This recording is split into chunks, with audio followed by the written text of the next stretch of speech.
We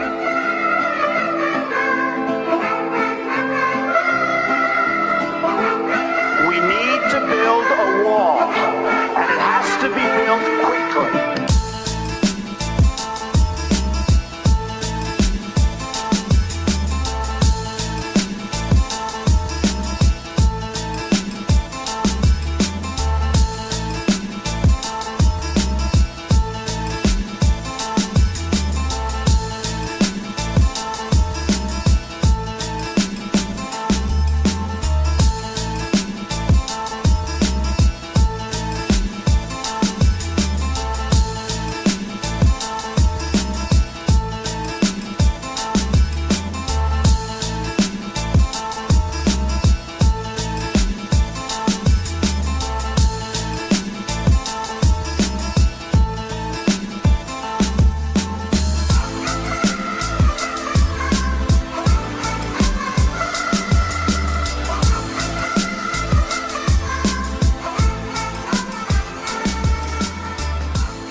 Good morning. It is 9:08 on Super Talk 99.7 WTN. My name is Chris Hand. Hey, how are you?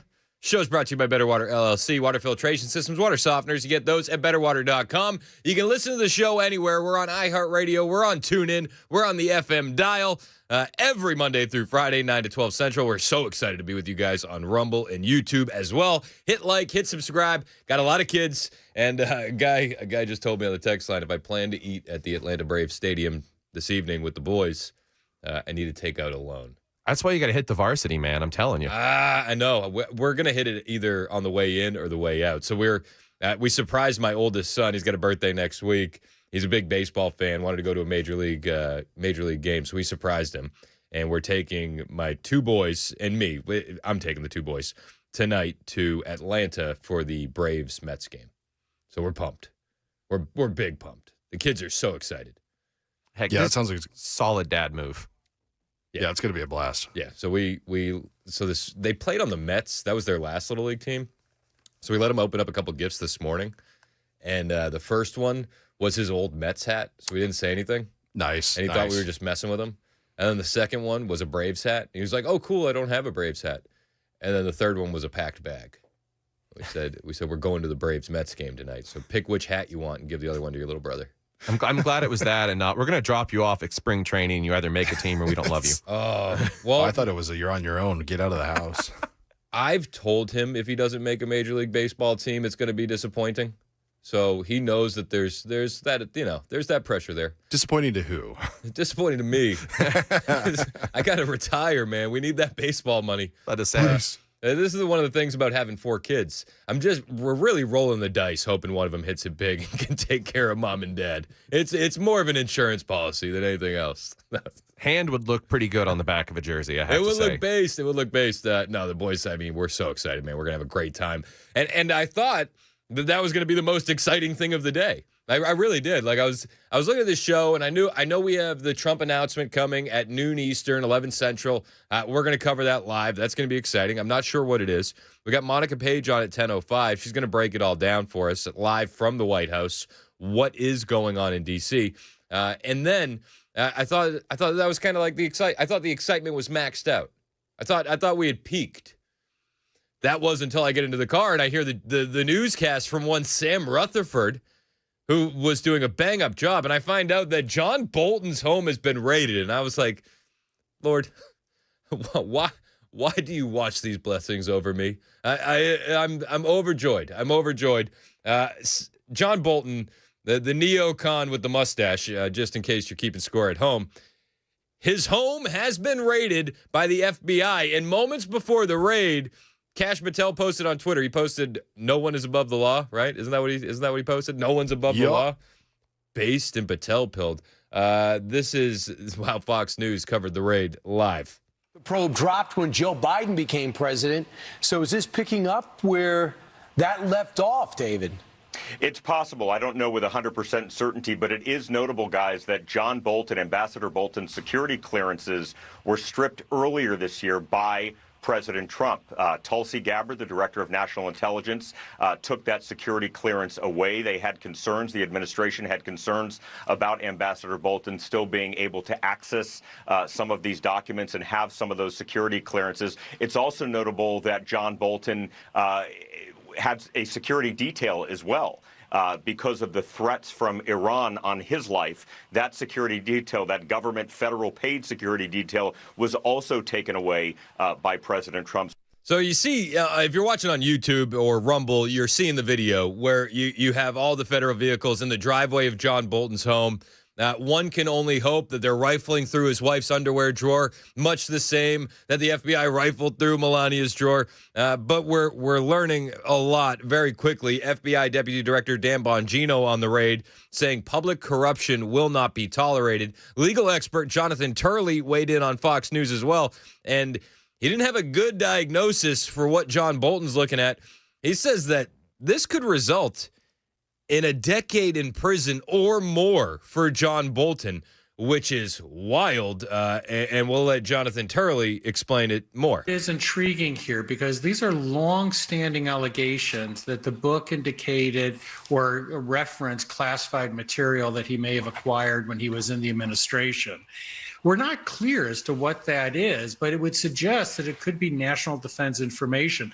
The reason that's important is that creates a heightened potential penalty. So you can have penalties that range from 5 to 20 years. 20 years tends to be the sentences for concealing information, obstructing justice. Simply having classified information can weigh in at about 10 years, and there are often multiple counts because each of those documents can be charged separately.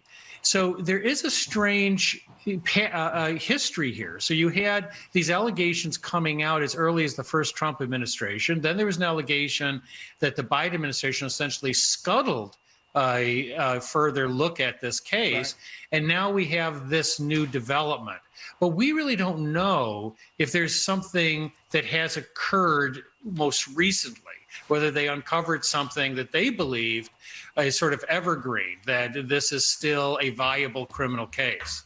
So this is so exciting to watch unfold in real time, and we're going to be updating you a lot throughout the day here on Super Talk 99.7 WTN on the latest. It does seem, though, that John Bolton should have been more worried about his own behavior than Donald Trump's, because he's been worried about Donald Trump for a while, saying that all the actions that Donald Trump is taking is really just so he can secure a Nobel Peace Prize. And maybe he should have been, worrying about throwing stones in a glass house and calling out the president. Maybe he should have been worried about his own issues. This was John Bolton just over the past few weeks. He wants a Nobel Peace Prize, and he wants it now. So he's willing to say a lot of things. He didn't really commit to anything. Trump wants to rush. He clearly has an objective, which is the Nobel Peace Prize. He wants to position Zelensky as the obstacle to peace because he knows that what's on Trump's mind is the Nobel Peace Prize. I'll tell you what will get you closer to a Nobel Peace Prize than anything: locking up a notorious neocon war hawk. That will get you a Nobel Peace Prize. It's gotta. This is all developing very, very quickly. And as this is developing, we're also getting news that President Trump has loaded the press into vans for a movement not on his official schedule. Jackie Heinrich is at the White House reporting that now on Fox News. We see the president at noon today for an announcement. The basis of that, we don't have full information yet, but we also just got a notice from the pool that they've been loaded into the vans for a movement this morning that was not on the schedule. No clear details yet on where the president is going, but it sounds like they might be on the move here very soon. Dana. So a lot of stuff is happening. a lot of things are going down in D.C. So we're going to keep you updated again all day long here on Super Talk 99.7. We're going to be joined by White House reporter Monica Paige at 10:05, and she's going to break down what she anticipates this announcement from the Oval Office is going to be at 11 Central our time. She's going to break down what's happening behind the scenes with John Bolton and more. And we're really looking forward to her insight and her perspective live from the North Lawn of the White House. So make sure that you keep it here. And if you want to watch us, we're on YouTube and we're on Rumble. But the FBI raiding John Bolton's home. And it didn't stop there. After they raided his home, well, they started raiding his office, which is just another wild development happening very quickly in D.C. And ambassador. So this is a live shot of his office in Washington, D.C., and we're looking right now, per our colleagues from Fox Digital on the scene, a couple of FBI agents loading some stuff into cars and leaving the scene. So clearly not as big of a presence at his Bethesda home, but notable that he was spotted at his office earlier today. We're told, I want to be very clear, that he's not facing any charges at this moment. He is not in custody. He is not under arrest at this moment. So we've reached out to his attorney. We're reaching out to Ambassador Bolton himself. The key words in that is at this moment. He's not charged with anything at this moment. He hasn't been perp walked at this moment. But we'll see what happens, and we'll keep you updated again all day long on Super Talk 99.7 WTN. I wonder if the paid protesters in D.C. will mobilize to protest against the John Bolton raid the way they've mobilized to protest against making the city safe again, because the city has been safe again, and the protesters were mobilized yesterday to just boo the National Guard, boo Donald Trump, and let their voices from out of town be heard. Because as we all know, these protesters are being bussed in. And when you see the crowd of the protesters in D.C., you can tell if the crowd is 90% white, but the city of D.C. is 90% black, these two things are not the same. But the crowd yesterday in Washington, D.C., chanting Black Lives Matter, which I was sort of confused at first, but then I was like, no, I've been saying this for a while. They're going back to the racism angle on Donald Trump. We're watching this unfold in real time. They've run out of weapons to bludgeon him with, so racism is the thing, and that's what they're leaning on. Black Lives Matter! Black Lives Matter! Black Lives Matter! Black Lives Matter! Black Lives Matter! Black Lives Matter! They're mindless drones, these people. Just repeating what is said into the microphone. Yep. Black Lives Matter, Black Lives Matter, Black Lives Matter, Black Lives Matter. Hey, we haven't had a murder in D.C. in 8 days. And spoiler alert, that saves some black lives. No round of applause for the president. Nobody's supporting that. No. The out-of-town protesters don't think that that's a good deal. No. President Trump thinks it's a good deal. President Trump was out and about in D.C. yesterday. And while he's out in D.C., he meets with law enforcement officers. And I thought this was funny. When he was making his entrance, as he's meeting with the United States Park Police, and I think there were some National Guards troops there as well as some other police departments. But he's making his entrance, his grand entrance into when he addressed the police officers. And, well, only Donald Trump can make this entrance. If you're not watching on YouTube or Rumble, there's a tiny step, maybe a 5-inch step that Donald Trump has to go over. So let that set the scene as you hear what Donald Trump had to say as he's making his entrance. Be very careful. You don't want to slip or fall like somebody else I know. He goes over the step. He said, "I'm being very careful. I don't want to slip and fall like someone else you know." Yeah. We know he's talking about Sleepy Joe. Little Sleepy Joe. Little Sleepy Joe. Did you see that Ian Sams testified that Ian Sams is spokesperson for the Biden administration for like 2 years, like half of the term. He testified to James Comer that he only met with Biden twice over the 2 years. When you talk about the deep state, like, this is exactly that. He wasn't being fed talking points from Biden. He was being fed talking points from Biden's handlers. This is what James Comer had to say yesterday. I mean, I can't say this enough. I want to say this one more time so everyone understands. Ian Sams, who was the White House spokesperson for a significant amount of Joe Biden's time as president, interacted with him 2 times. That's crazy. 2 times. So, we're going to continue to bring people in. And again, this person, Ian Sams, is the one that would counter everything Robert Hur, or anytime anyone would suggest that Joe Biden wasn't mentally fit, he would say, no, he's at the top of his game. Every time he tweeted out, and several times he gave interviews on MSNBC. Every time I've interacted with the president, he was sharp. He asked great questions. In there, under oath, he interacted with the president 2 times. That's insane. That's insane. I'm not going to spend a bunch of time on the Biden stuff today. I think there's a lot of other stuff going on. And I do want to get to this audio of Donald Trump speaking with police. He had some things to say in D.C. One of the things that stuck out to me was when he said we're doing a great job and everybody's really happy with what we're doing. And he said we're going on to other places next. Oh.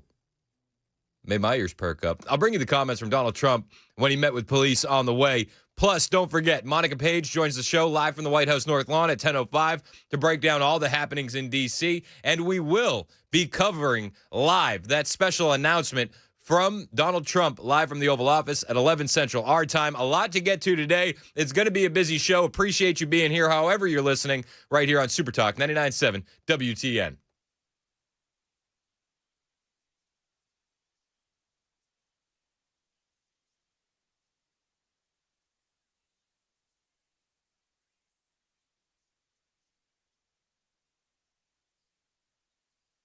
Hey, what's up? It's Chris Hand here for my friends at United Structural Systems. I talk about these guys all the time because they are the best when it comes to waterproofing and foundation repair. They've been at it for 30 years. They have 30,000 satisfied customers. So if you're ignoring that problem, which is easy to do, stop. Call the best. Call USS. If you keep ignoring it, it's not going to go away on its own. It's only going to get worse. That waterproofing issue in your crawl space in your basement, left unattended to, it's going to lead to mold. It's going to lead to wood rot. It's going to lead to foundation issues. If you got foundation issues and you're leaving that unattended, man, you're going to have some massive problems. Don't let them get massive.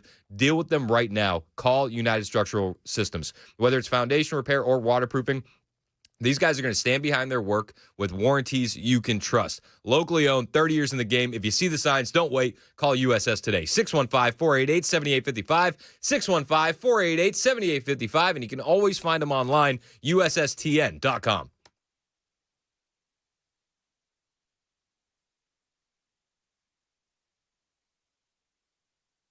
Elon Musk's privately funded tunnel from downtown BNA. The most cutting-edge transit systems in the world. They call it the Music City Loop. We call it the BNA hole. We've submitted a list of questions, and so we're looking forward to the opportunity to get answers. Questions like, how does a tunnel work? Or how can I be the biggest a-hole in the room without even trying? Because clearly, the fiscally responsible thing to do is to keep traffic backed up until every driver becomes an a-hole. The BNA hole. Zero cost to the taxpayers, and that's the real problem for the left. I kind of think that's on brand. Not enough opportunity to play tax collector a-hole. The BNA hole, where progress goes to upset liberals.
Coming up, Trump is losing his patience with Russia, and Hurricane Aaron isn't the only weather affecting Americans. All that and more coming up at 9:30 on Super Talk 99.7 WTN. Thank you, Sam. It's 9:28. This is Super Talk 99.7 WTN. My name is Chris Hand. So a little while ago, we had that report from Jackie Heinrich, said that President Trump was on the move. They're loading reporters in a van. They don't know where they're going.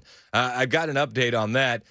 President Trump had a surprise appearance at the Eisenhower office building, saying he might overhaul the cosmetics of that building located on the campus of the White House. Trump is beautifying federal property. But while he was there, the reporters who went as well asked him a few questions. And the question of the raid on John Bolton's home and office was presented to the president. We are going to get to all the audio that we have from President Trump addressing police officers yesterday in D.C., but I think that this is a bit more timely, a bit more important. President Trump on the raid of John Bolton. What are you saying? Life. When I hired him, he served a good purpose because, as you know, he was one of the people that forced Bush to do the ridiculous bombings in the Middle East. Bolton, he wants to always kill people. And he's very bad at what he does, but he worked out great for me because every time he doesn't talk, he's like a very quiet person, except on television. If he could say something bad about Trump, he'll always do that. But he really doesn't talk. He's quiet. And I'd walk into a room with him with a foreign country, and the foreign country would give me everything because they said, oh no, they're going to get blown up because John Bolton's there. He's a savage, not a smart guy, but he could be a very unpatriotic guy. I mean, we're going to find out. I know nothing about it. I just saw it this morning. They did a raid. Do you expect the DOJ to brief you on this? Yeah, they'll brief me. Probably today sometime. And the foreign minister... I tell Pam and I tell the group, I don't want to know, but just you have to do what you have to do. I don't want to know about it. It's not necessary. I could know about it. I could be the one starting it. I'm actually the chief law enforcement officer. But I feel that it's better this way. Foreign Minister Monica. That's President Trump reacting in real time to the raid of John Bolton's home and office. I didn't know anything about it. I could know. I could be the one starting it, but I feel that it's better this way. Those statements coming from the president, man, minutes ago. We'll keep you updated on this developing story around John Bolton all day long. We're also patiently awaiting the 11 Central Oval Office announcement from the president. What is he going to be talking about? We'll talk to White House reporter Monica Paige at 10:05. She's going to break it all down. And after the news with Sam Rutherford, we'll get into Donald Trump live in D.C. A lot to cover today on the show. Hang out with us. It's 9:30 on Super Talk 99.7 WTN.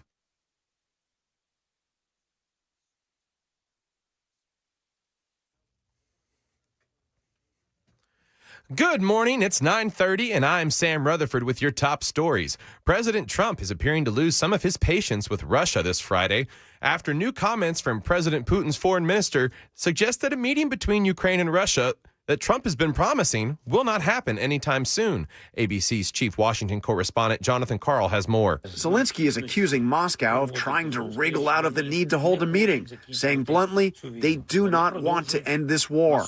In an indication Trump is again becoming frustrated with Putin, he is now suggesting he wouldn't mind if Ukraine retaliates to Russian attacks by launching its own attacks on Russian territory, comparing Ukraine to, quote, a great team in sports. In local news, a Sumner County man has been sentenced to 20 years in prison without the possibility of parole. Fox 17 reports that Samantha Nicole Dale, formerly known as Stuart Nicholas Dale, was convicted of multiple child sex offenses. Officials said Thursday investigators have determined the 37-year-old inappropriately touched and exposed himself to a child in 2022 and 2023 while living in Sumner County. Authorities also say Dale was accused of engaging in sexual activity with a teenager during the same period. Dale was also ordered to register as a violent sexual offender and will be under community supervision for life once the sentence ends. As Hurricane Aaron batters the East Coast, the West continues to deal with an intense heat wave expected to last through the weekend. ABC's Trevor Alt is in Los Angeles with more. There are 50 million people all over the West who are on alert for potentially record high temperatures. It's the case here in Los Angeles and in Phoenix and in Denver, too. And here's the thing. We talk about how dangerous hurricanes and tornadoes are all the time. Extreme heat deaths have nearly doubled since 1999. And in the past 5 years, it has killed 10,000 Americans. And markets are surging after Fed Reserve Chair Jerome Powell gave an indication that rate cuts could be coming in September. Currently, the Dow Jones is up 765 points. The NASDAQ is up 365 points, and the S&P is up 94 points. That's the latest news. Weather's up next. I'm Sam Rutherford, WTN News.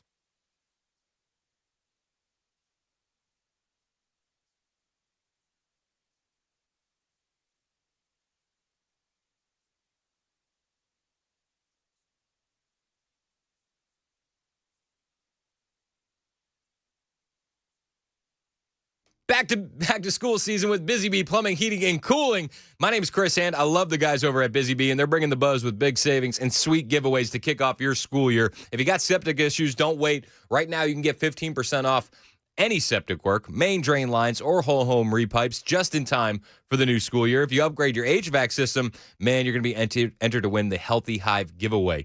That's going to be $1,500 sponsorship to the local school of your choice. We always hear about teachers coming out of pocket for school supplies. Imagine if just buying a new AC unit got you $1,500 for the teacher of your choice. That's awesome. How about this? A gift that's sweeter than a red apple. You join the Beehive Club, you get a free membership to give to that local teacher, coach, or faculty member. It's buy one, gift one. Super simple. All you got to do is call Busy Bee Plumbing, Heating, and Cooling. 615-775-7833. That's 615-775-7833. And you can always find Busy Bee online, busybeehvac.com.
$9:37, Super Talk 99.7 WTN. My name is Chris Hand. Feels like Christmas around here. John Bolton's been raided.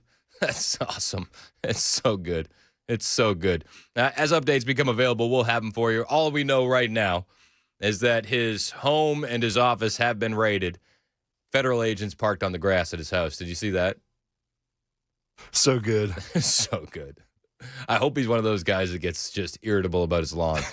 He cuts it in the diagonal, so you know that he's like super particular. Like looks like a baseball diamond. Like he lowers it a little bit. You know what I mean? To get those perfect zigzags. And he's like, I gotta have it organized. And they just room over it. I hope they spin out a little bit when they leave. In the mulch bed. Oh, not the mulch bed. No, my tulips. No, they're wearing those thick, heavy boots that are going to definitely tear it up. Yeah, I hope they track all that mud inside. Sorry. So good. Am I being petty when I'm saying I hope that they track mud inside John Bolton's home? No, it'd be petty to play Michael Bolton after John Bolton has been raided. This is true. We won't do that. He looks like a gross Democratic Lorax. Ugh. And that's kind of the vibe I've gotten, and I'm like, you know what? I'm okay with this. I'm okay that his house got raided. You look at that guy, and you know that he's invited people for mustache rides that didn't want them. Oh, goodness. You know what I mean? You know Don't let him go down to Broadway. You know that's happened. He drinks one White Claw, and he's like, hey. Say a prayer for the interns that had to be around that guy. Oh, no. Jeez. Sorry. It runs in the Democratic Party, doesn't it? Yuck. He was a conservative. He was a Republican. I know. He's a neocon. I was just trying to push him over to their side. So. Yeah. The title of his book, The Room Where It Happened, so overdramatic. We talking about mustache rides here? Or are we talking about what are we talking about? It's the room where Biden wanders with the camera. It's all I want. See, I thought it was a children's book about going potty. Yeah, no, none of those things. All right, we'll keep you updated on what's happening with John Bolton. The president making comments a little while ago saying he knew nothing about it. He could know. He could be the one starting these things, but it wasn't him. And he feels better about it this way. Should Donald Trump say anything else about it? We got that on the way for you. We got Monica Paige, White House reporter, joining us at 10:05 live from the White House North Lawn with all the happenings in D.C. It's a heck of a day to have Monica Paige joining the show live from the White House North Lawn. So we'll talk to her. And then at 11 Central, when Donald Trump does this big Oval Office announcement, we will cover that live. We'll have it live. We'll preempt whatever we got to preempt, and then we'll hang on to that for as long as we can. I'm not sure what he's going to be talking about today. Maybe Monica Paige will have a bit more insight. I could imagine a few things, and I think that maybe he's going to talk about D.C., maybe not. I mean, he did a lot of D.C. yesterday. D.C. is safe now. I don't know if you know this. It took a week. Took a week. Yeah, you just got to let things settle for a second.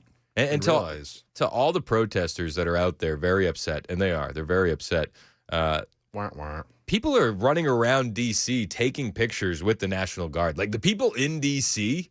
love that the National Guard is there. They love feeling safe at Union Station. They love feeling safe at red lights. They love feeling safe walking a few blocks. Yet the protesters are coming out en masse because they've been paid and bussed in, and they're chanting Black Lives Matter. Well, if you believe that, Donald Trump just improved a lot of black life in D.C., did he not? I mean, tell me what I'm missing. Tell me what I'm missing. You don't want these majority black cities to be safe? Is that what we're getting at? It seems like that's what we're getting at. Seems like, and me and Dan, we have another podcast dropping tomorrow, by the way. Mostly Peaceful. 7 a.m. is when we're going to drop it. I originally said 9. We're going to do 7 a.m. We're going to drop that podcast. But he said it yesterday. He's like, the Democrats don't want to fix any of this stuff because then they have nothing to campaign on. They got nothing to tell you that they're going to fix. They only care about the black vote every 2 and every 4 years. Like, this is what we see. They are pivoting that Donald Trump is a racist. They've pivoted back to that story, and that's the angle that they're going to be going with. And I have a bunch of evidence to support that, up to and including the recent episode of the Gavcast, Gavin Newsom's podcast. He had Jasmine Crockett on. Yeah, all she did was scream Donald Trump is a fascist and he's a racist, and he's all the is. He's all the is. Yet again, the people in D.C. very happy with this turn of events. The people in D.C. love being able to walk around that beautiful city, and Donald Trump spoke to National Guard and law enforcement in D.C., and the first thing he just did was he just thanked them for the hard work and the results. I mean, that's what really makes the difference here. The Trump administration is results-oriented. They want to see results. And we've seen results in D.C.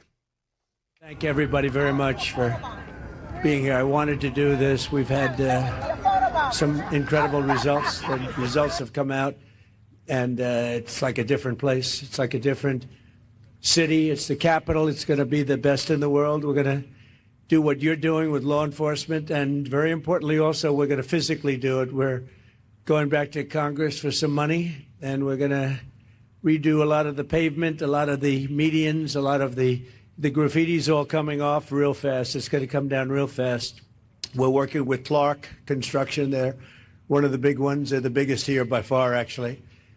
And we're going to be not so much building, it's cleaning and fixing and redoing and putting brand new surfaces down on your roads and streets. And when people come in from the airport all the way to the Capitol or the White House or any place else they go, and they're going to say, boy, this place is spotless. I mean, that's what we need, right? Get rid of the crime and make these cities beautiful again. With the amount of money that Americans pay in taxes, it is alarming to me that not every major city we have looks like Dubai. Do you understand that? I mean, what are we, 50% of our dollars are out the door in taxes? And our cities are run down and trashed? All of them. All of them. Make these cities beautiful again. Let's get a little return on our investment on some of our tax dollars in these big cities, right? It makes sense. And as he's addressing the law enforcement and the National Guard in D.C., who are making D.C. safe again, he highlights the numbers, and the numbers are way down, way down. He tells them that they're doing an incredible job. They are. They are. But he also said that he's never gotten so many phone calls of people so happy, so impressed with what he's done in D.C. He said he's getting phone calls from friends left and right. They're saying, man, I can go out to eat again. He said he got one phone call from a friend. He said, I've been out every night this week. It's been unbelievable. I'll let Donald Trump tell it because he can tell it better. But I've never received so many phone calls thanking me for what we've done in Washington, D.C. from people that haven't gone to a restaurant literally in 4 years. And they said, you know, what you've done it's unprecedented, because what they said, it was just unsafe. We couldn't do it. We'd go out and you'd see the stories, you'd read the stories, you'd see all of the things that are happening. And they said, we couldn't stand it, sir. And now I take my wife and my kids to dinner. One of them said he's gone out 4 nights in a row, and he hadn't gone out for 4 years. So it's a great tribute to you. And when I look at you people, I understand why, because there's no games, right? We're not playing games. We're going to make it safe. No more games. No more games. We're going to go on to other places. Yep, let's go. Sign me up. This is what we voted for, is it not? Law and order. A secure southern border. An economy that works for the American people. We're seeing it built back in front of our eyes. And it's awesome to see. Pam Bondi was talking about making D.C. safe again, and she highlighted the fact that there's a stunning lack of homicides in D.C. right now. And if you know anything about D.C., this is pretty remarkable what they've been able to accomplish. Pam Bondi on the lack of homicides. Yeah, Sean, and last night we seized 10 guns. There were 77 arrests, but you're right, homicides, not been a homicide in a week because of the presence of law enforcement. President Trump being out there today was an incredible inspiration to all of those men and women, state, local, and federal, working hand in hand. It was remarkable. They were so happy to see the president.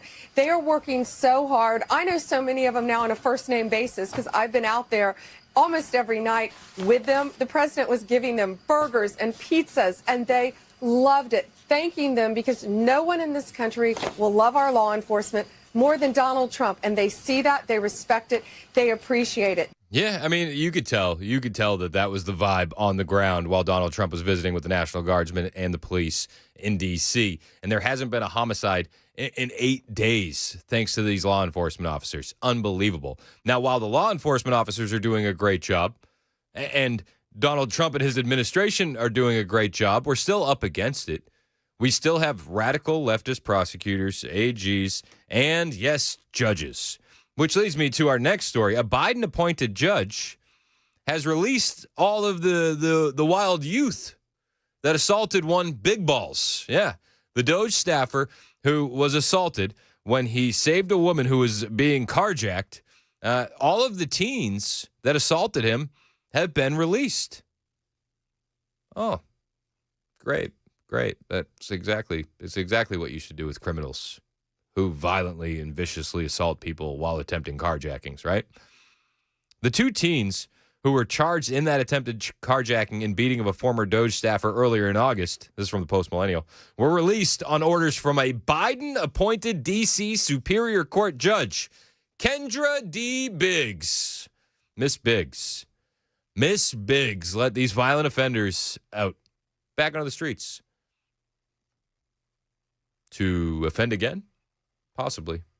It was a 15-year-old boy and girl from Maryland being held at D.C.'s youth services, but have been removed to a youth shelter and to his mother, respectively. The two teens will have a 24-hour curfew that allows them to attend school and will be subjected to electronic monitoring. Prosecutors disagreed with Briggs's assessment.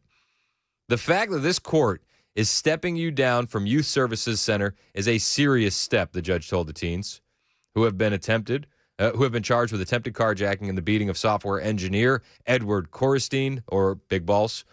Briggs said that the two would be subjected to an emergency hearing if they violated these conditions, which include having no contact with one another. The Washington Post was witness to the hearing, as were the parents of each of the two juveniles. The parents told Briggs that the children were enrolled in schools, though Briggs noted that one, the girl, has major truancy issues. At one point, she was also missing from home. Briggs said that she released the boy to his mother so that he could more easily attend school. They're good kids. They just got to get to school. I would argue that they could do learning in the youth center. Just read some books, do some math. We could make those arrangements, I would imagine. If your big fear is getting these youths to school, I think we could do that inside the youth center. No? Just me? Both of these teens are going to be drug tested. Both will be made to attend school. Since 2023, 56% of carjackings in D.C. have been committed by juveniles. Let me say that again. Since 2023, more than half of all the carjackings in D.C. have been committed by juveniles, some as young as 12 years old. And I'm sorry, but when you let these guys out of these youth center services, right, you're also removing the deterrence. It reinforces the fact that nothing bad is going to happen to these kids. I would have made an example out of them, and I would have held them as long as humanly possible. The Korestein beating immediately precipitated President Trump's federalization of D.C. Since that incident, he has taken federal control of the Metro PD and has placed federal law enforcement officers on the streets of D.C., National Guard troops also patrolling this area.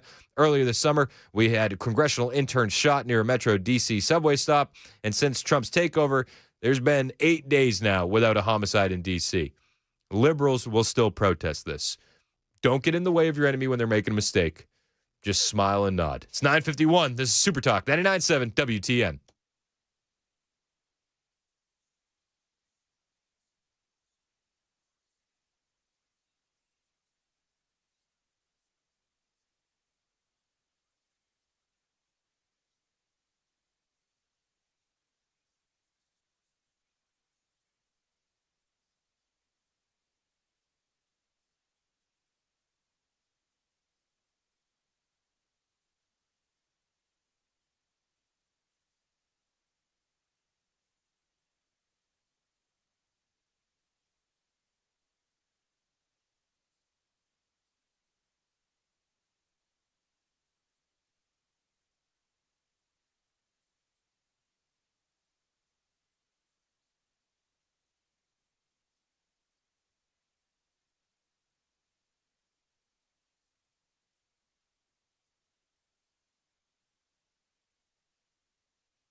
Coming up, the Trump administration will be wading through paperwork, and Nashville police have arrested a man claiming to be a member of the Italian mob.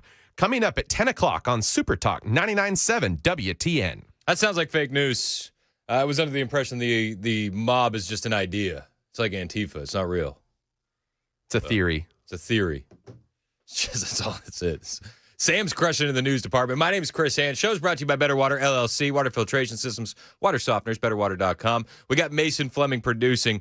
Very excited. White House reporter Monica Paige is going to be joining us live from the White House North Lawn in just a few minutes. And we got a lot to talk about. What is happening in D.C.? It's been wild. It's been a wild morning. John Bolton's home and office has been raided. Donald Trump is out in a boot. He's ootin' a boot in D.C. Talking about making it cleaner, safer. He had some statements on John Bolton. Said he had nothing to do with it. Didn't even know about it. Found out when we did. But he could know about it. He could know about it, but he'd rather not. Yeah, he chose not to. He'd rather not. Donald Trump is going to be making a live televised announcement from the Oval Office this afternoon. Afternoon in the East, noon on the East Coast, 11 o'clock our time. We'll be covering that here live, and hopefully we'll be getting some updates from Monica Paige on what this announcement could be about. Because I don't know about you guys, my anticipation levels are at all-time highs. I'm sitting on the edge of my seat, and I'm very curious as to what's going on. Very curious. Donald Trump was speaking about Eric Bolton. John Bolton, he said he's not a smart guy, very unpatriotic guy, but he likes to kill people. He likes to kill people, and he's very bad at what he does. Donald Trump also moments ago taking some statements, taking some questions from the press, making some statements around what D.C. needs, and Donald Trump said we need about $2 billion to beautify D.C. Sean, and last night... sorry, that's Pam. That's not your turn. It's not your turn. Sorry, that's Pam Bondi. Wait a second. Donald Trump saying what he needs to make the United States Capitol the shining city on the hill once again. Brought him hamburgers, brought him pizza, but we were with them, and I told the story about one friend hasn't been out in 4 years to a restaurant, and now he's been out 4 nights in a row. He called me this morning, by the way. He said it's so safe. He feels like totally safe. He can walk. He's got a 10-block walk. He walks it. He wouldn't have walked those 10 blocks. He said it would be a chain of hell, he called it. He said it was just horrible. He had no chance of making it to the 10th block. And the mayor has to admit that. You can't say it was just like it hasn't been clean. Now it's going to be clean. I'm giving out a contract very soon. Susie's with me. We're going to be raising about $2 billion from Congress, and Congress is happy to do it. And we're going to wisely spend the money. We're doing it with Clark Construction. We're going to head out right from the Capitol and the White House, and if you look at a circle and go about 3 miles out, it's going to be beautiful. All those light poles, see the poles, they're rusting, and they got different lenses on top. If you look, I mean, just looking at so many different problems. And we're going to have this place beautified within a period of 12 months. And it'll probably be under budget, ahead of schedule. I don't think that a Donald Trump beautification project with a price tag of $2 billion is going to end up like the Federal Reserve building renovations. I don't see that happening. But we'll keep you posted on the latest in D.C., and we'll check in with Monica Paige for live from the White House after the headlines with Sam Rutherford, which start right now on Super Talk.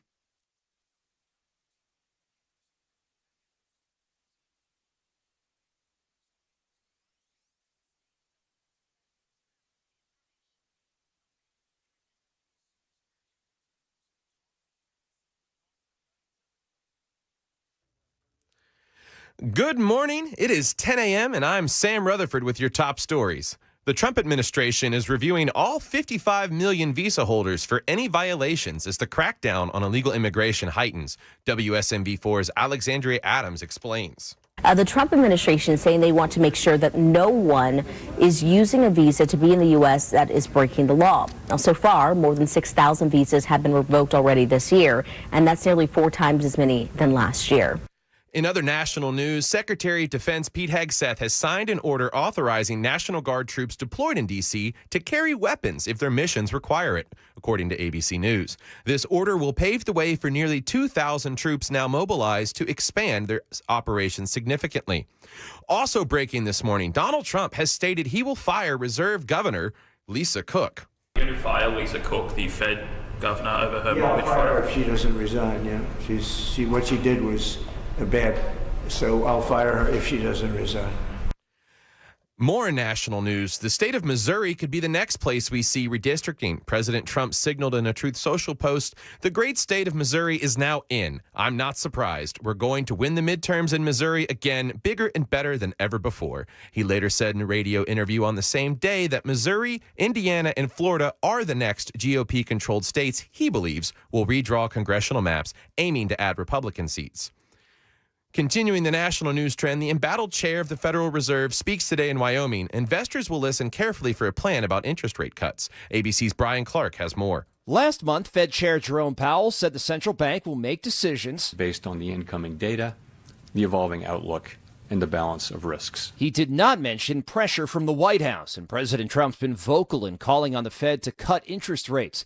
Powell speaks today in Jackson Hole, Wyoming. Investors will watch closely for clues about whether the Fed goes forward with cutting interest rates as expected next month. Brian Clark, ABC News. And Nashville police have charged a man with aggravated assault, Fox 17 reports, following an attack at the Parthenon in Centennial Park. Authorities arrived Thursday night to find the assault in progress. Police say Justin Cunningham asked the victim to play music on their phone when the victim refused. Cunningham allegedly began brutally beating the victim. When he was transported to jail, he reportedly threatened the transporting officer, saying he would kill that officer and his family. Cunningham then claimed to be a member of the Italian mob. Authorities are working to see if there will be any additional charges. That's the latest news. Weather is up next. I'm Sam Rutherford, WTN News.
It's 10:07 on Super Talk 99.7 WTN. Hey, how are you? It's Chris Hand. Show's brought to you by Better Water LLC. Water filtration systems, water softeners. You need them? Of course you do. BetterWater.com. Appreciate those guys. Great sponsors.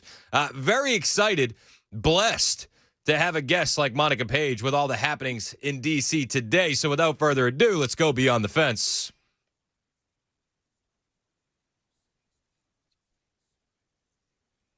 What's up, Monica? Busy day, huh? Hey, Chris. I know. It wasn't even like 10 a.m., 11 a.m. Eastern time, and we already have so much going on. It's crazy. Well, I heard that they were like shoveling reporters into vans, and I'm like, oh gosh, is Monica going to be able to make our hit, or has she been bagged and tagged and thrown in a van? What's going on in D.C. right now?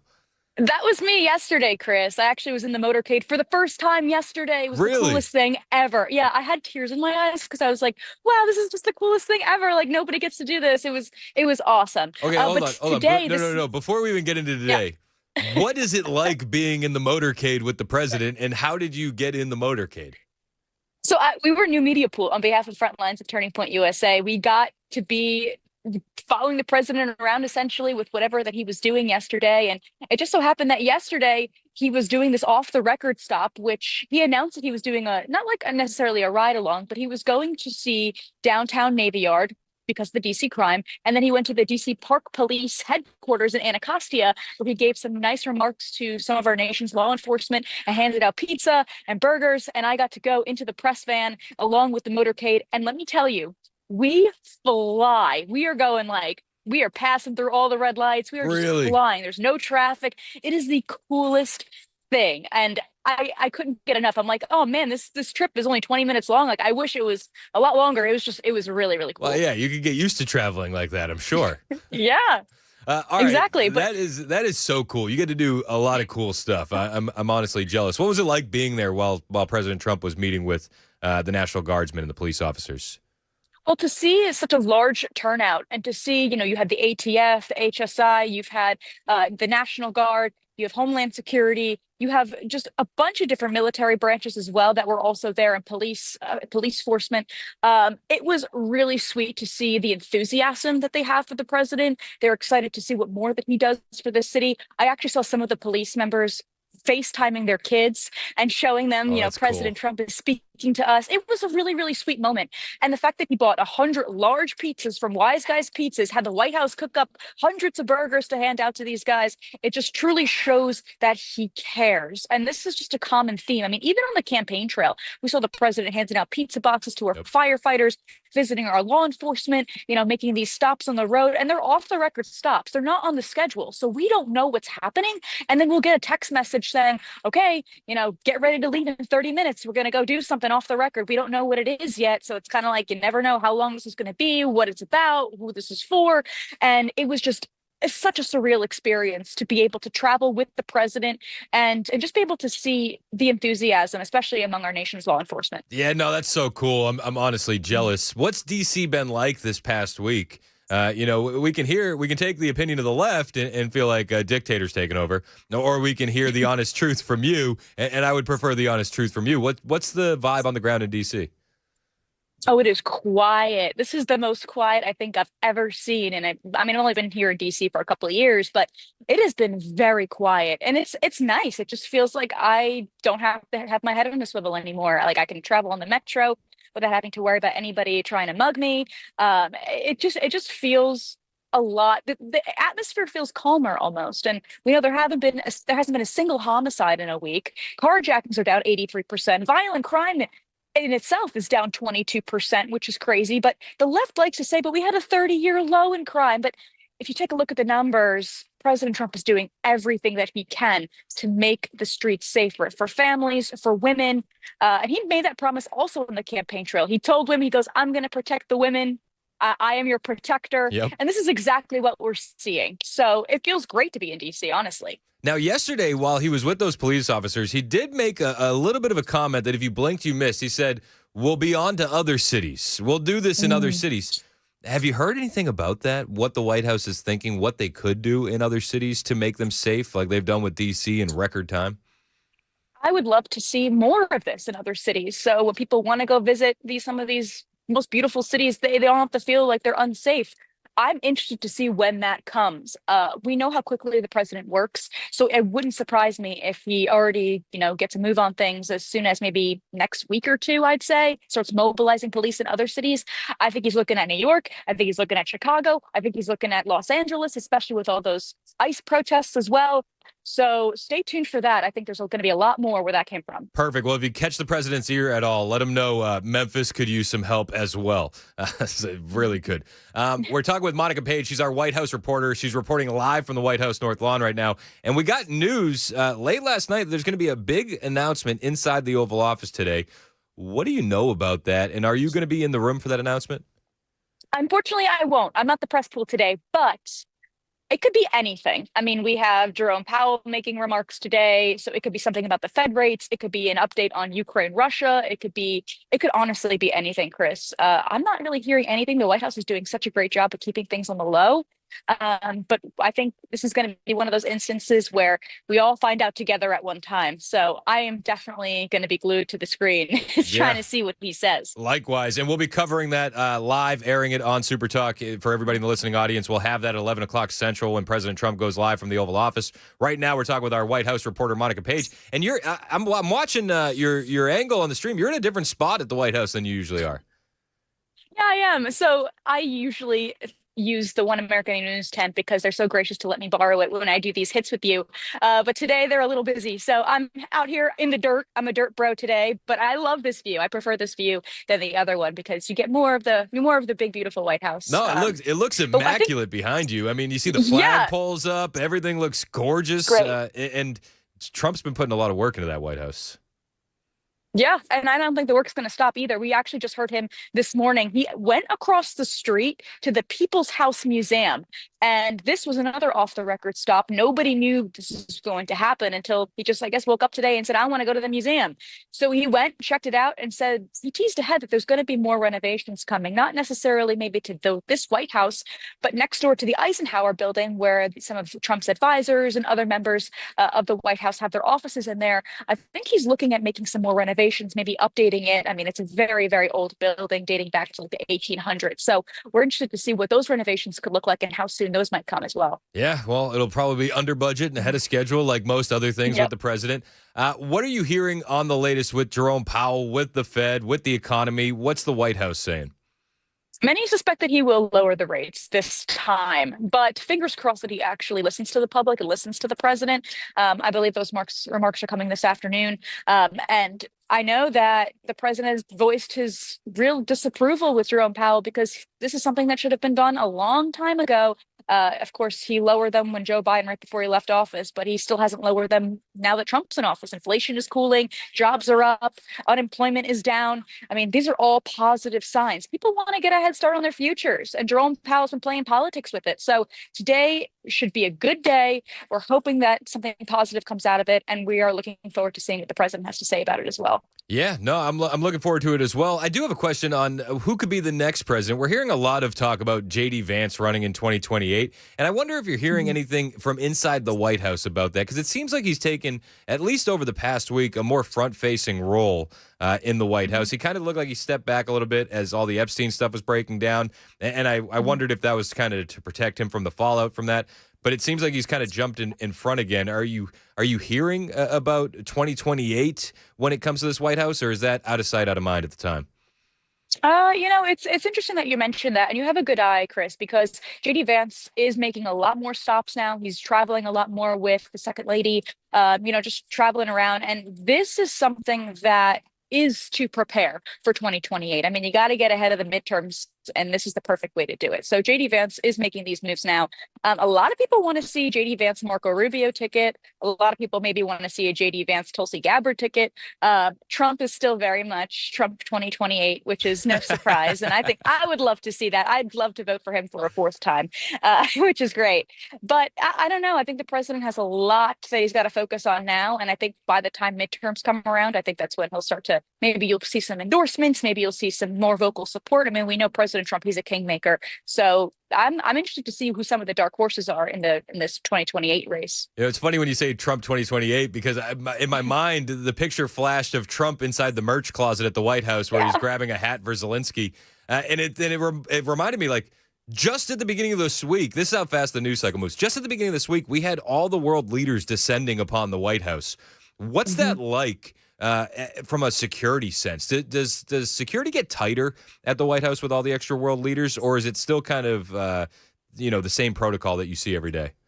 Oh, you would not believe. They have this whole front park shut down. I mean, they don't have riot barricades up, but they make sure that they have their police cars in the front of the White House here. I'm telling you, Chris, I have never seen this White House so packed before in my life. Really? Monday was the craziest day here at the White House because you have foreign press from about 7 different nations here. Yeah. You've got Italy, you've got Germany, you've got the UK, and then you had, of course, Ukrainian press here as well, maybe even some Russian press. So I can't even imagine. This whole area was just filled with press, cameras, and equipment.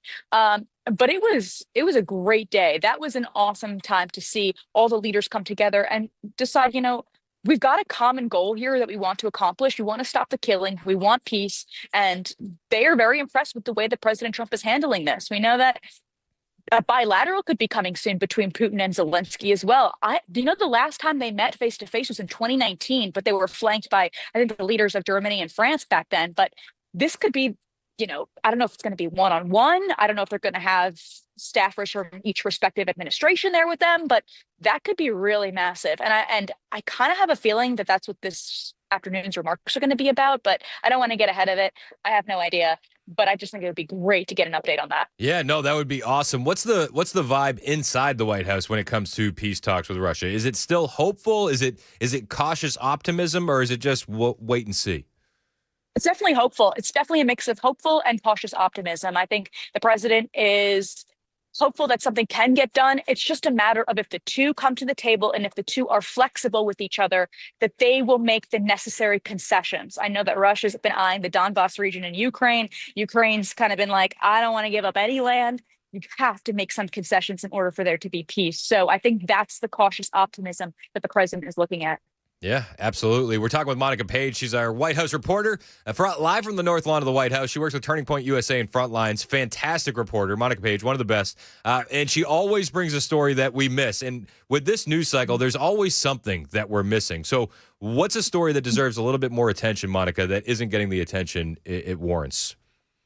Well, we have actually 11 new ICE detention facilities that have opened, and that's gone completely under the radar. I know we teased last week the new detention center, but they've opened up 2 new ones. We actually have an update on that. We have the Cornhusker the Cornhusker Clink in Nebraska, and we have the Lone Star Lockup in Texas, which I'm kind of disappointed that it's not the Texas Hold'em, but it's okay. Yes. Well, I got to be honest. I know. I'm a little disappointed in you. You told me that you were going to talk to Tom Homan about the Graceland Gulag for us, and we're still waiting.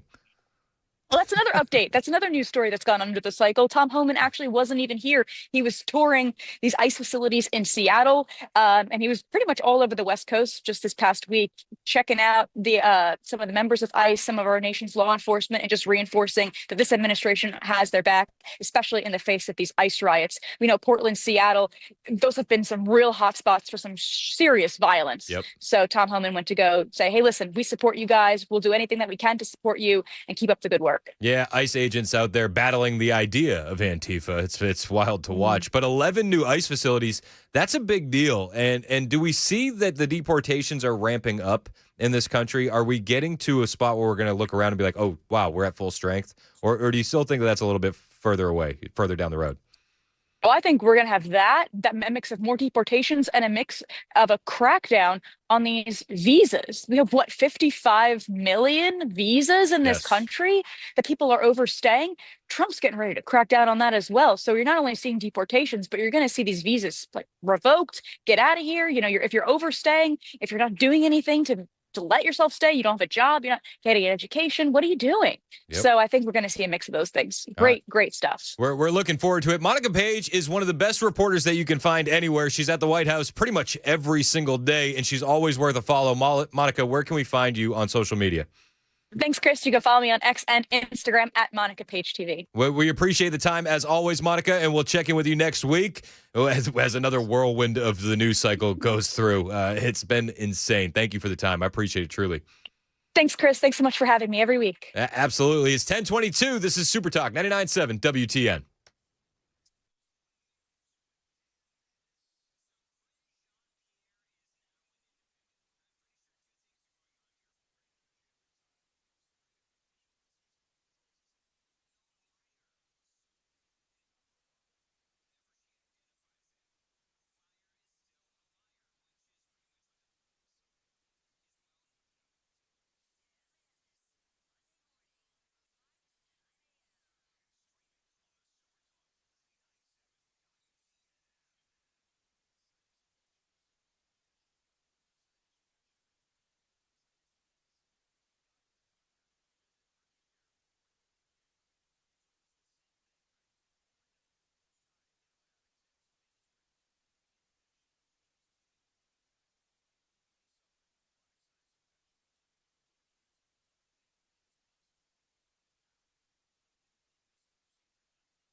J.D. Vance descended upon Union Station in Washington, D.C. today, and he was met with some unhinged leftist protesters.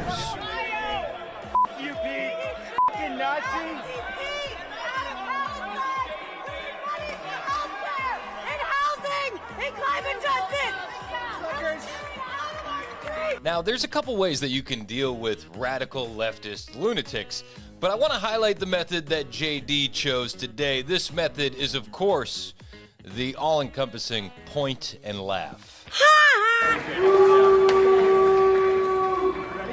This is the guy who thinks people don't deserve law and order in their own community. Like and subscribe for more tips on how to deal with unhinged leftist lunatics out in the wild. This has been brought to you by our friends at Zero Res Nashville. If you need your carpets cleaned, go to ZeroResNashville.com.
Coming up, a couple of universities experienced quite the scare yesterday, and a rebrand for a Southern staple could be backfiring. That and more coming up at 10:30 a.m. on Super Talk 99.7 WTN. That's Sam Rutherford in the newsroom, crushing it. Look out, Joan. He's coming up behind you. He's coming quick. Mason Fleming's producing. My name's Chris Hand. Show's brought to you by Better Water LLC. Water filtration systems, water softeners. You get those at betterwater.com. I was looking at the YouTube chat, and Dylan said Monica Paige. I could watch her report on why the sky is blue. I said that to Monica, and she said, ah ha ha, love that. Tennessee loves you, Monica. Monica Paige, great reporter. She said she wants to come into the studio. So I said, open invitation. That would be awesome. Whenever you want. Although it is nice having her at the White House because the visuals on the YouTube stream, when she was in a different spot today. She kept popping out of the way so you could see the White House in the background. It looks cool. It looks pretty cool. Looks pretty cool. If you like the interviews that we get, hit like and subscribe. We appreciate it. She mentioned a couple of things that I do want to get to. For starters, the visas. Yeah. That's a big story that we're definitely going to dive into. Marco Rubio announcing 55 million visas are being reviewed. Now, that's great. That's great. That's awesome. But if we're doing napkin math, and I'll be honest, that's my favorite kind of math. 55 million visas plus what? 30 million illegal aliens? That's 85 million foreigners in this country. They tell us that we have a housing crisis. We see what's happening with our infrastructure. And I just wonder, is almost 100 million people that aren't from this country being in this country the right thing for this country? And I want to get into that. We're going to talk about that after the news as we get into a bit longer of a break. And I'm going to dive into a little bit more behind the scenes on that. In other news, we're getting word that Canada knee status officially bent. Yes, the knee of Canada has bent. This is breaking. Canada will be removing retaliatory tariffs on most U.S. products following pressure from President Trump. This is according to Bloomberg. However, the tariffs that Trump has placed on Canadian products remains. So if you're keeping score at home, that's another huge win for the president. Once again, using the strategy that all the experts told us wouldn't work. All the experts said that this strategy, tariffs, would lead to a recession, rampant inflation. We've yet to see either. Did you see the new picture that Trump put up in the White House? It says the tariff men, and it's a picture. Hold on here. Put it on the screen. It's like this gold framed picture, and it's Hamilton, Trump, Lincoln, a couple other presidents, and it says the tariff men, the new addition in the White House. That's good. I'll do you one better. Have you seen people pointing out the hairline on Mount Rushmore? No. Oh, yeah. There's some rocks coming out from the cliff that looks pretty similar to one two-time non-consecutive term president. Uh-oh. If you're looking on the stream, yeah, you see it. Interesting. It looks like Donald's hairline. It does. I've heard good things about Mount Rushmore. I've also heard terrible things about Mount Rushmore. Have you ever asked Matt Murphy his take on Mount Rushmore? I've been told to avoid that conversation. You shouldn't. Are you here this afternoon? Yeah. You should just do a drive-by, run into the studio while he's on the air. I'll give you, I'll give you $50. I'll do it. I'll give you $50 if in the 5 o'clock hour, right? Like right as they're in nincompoops. Yeah. I want you to bust the door open. Yeah. And say, your take on Mount Rushmore is trash, and then just leave. Do you think you can do that? I'll do it. Oh, 100%. I'm setting a timer for it right now. I will give you $50 on Monday. I need 100%. I need that in my life. I didn't know we were going to do this. It wasn't planned, but I'm going to pay Mason to interrupt Murphy's show today. I'm here for it. Just pop in and say Mount Rushmore's your take on Mount Rushmore is trash, and then leave. Don't stick around for a conversation. Don't do anything, okay? I want no context added. Murphy's probably not listening to the show. I hope he's not. And I'm not going to say his name again because you know what happens if you say his name 3 times. Say whose name? Exactly. 10:31. Time for the news. After the news, let's talk about visas and let's talk about foreigners on Super Talk.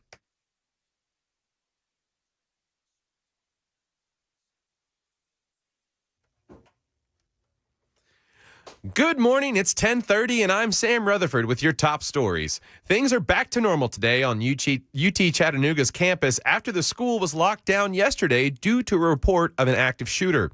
Law enforcement investigated the campus and surrounding buildings before giving the all clear, but that wasn't the only university that experienced a false call of an active shooter yesterday. Villanova University officials say a cruel hoax of a false report of an active shooting situation on campus Thursday led to panic and temporary lockdowns as students had just moved onto campus to kick off their fall semesters. According to officials, someone in Pennsylvania called 911 reporting a shooting at the law building that included at least one victim, which prompted students to receive texts through the school's alert system ordering them to hide and barricade indoors. Neville Tapper is the father of a Villanova student and says he was paralyzed with fear when his daughter reached out and told him she was across campus under lockdown due to a possible shooter. Well, it's the longest hour. I mean, I was very, very nervous, nerve-wracking. I tell my daughter to turn her phone off and put her phone on vibrate and just text no answering so no one could hear a voice inside the room. In other national news, the CEO of a restaurant chain, Cracker Barrel, says its reaction to the rebranding has been overwhelmingly positive, but Wall Street reaction has been overwhelmingly negative. ABC's Brian Clark has more. Cracker Barrel stocks down more than 12% this week amid public disapproval of a rebranding that includes a logo change, getting rid of the man sitting next to a barrel. Change has also become political fodder. Conservatives say the company's moving away from American traditions, but this could be a bipartisan issue. The Democratic Party's account on X also criticized the rebranding. This comes in the wake of Cracker Barrel losing almost $100 million in stock value after the change was announced. That's the latest news. Weather up next. I'm Sam Rutherford, WTN News.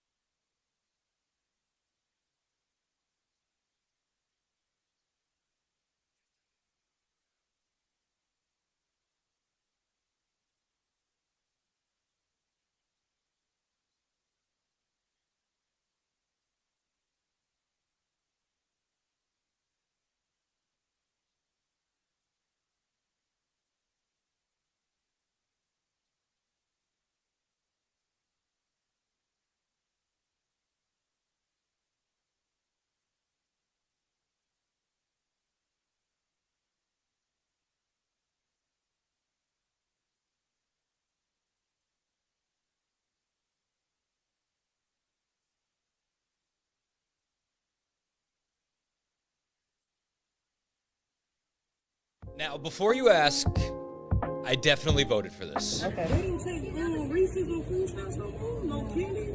So they went lying when they said they're going to take out all the snacks. They're taking away all the snacks on EBT. What's the point of having? God, if you're 5'3" and you're 300 pounds, taxes ought not to pay for your bags of fudge rounds. Go on, get your butt to work if you want to get some fudge rounds. Thank you for your attention to this matter. The Reese, they didn't take the Reese out. Food stamps is boring right now.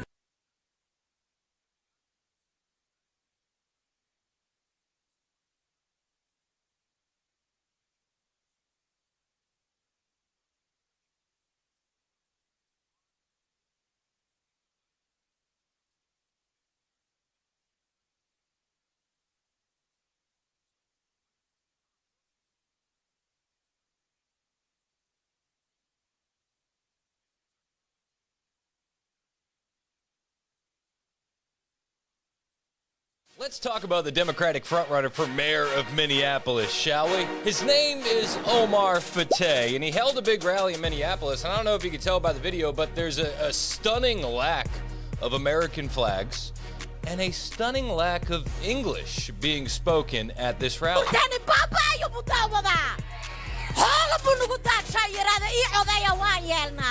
Now, the reason Omar is the frontrunner is because the last mayor, Jacob Fry, wasn't woke enough. As for cooperation with ICE, the answer is no. This is a guy who actually cried at George Floyd's golden casket.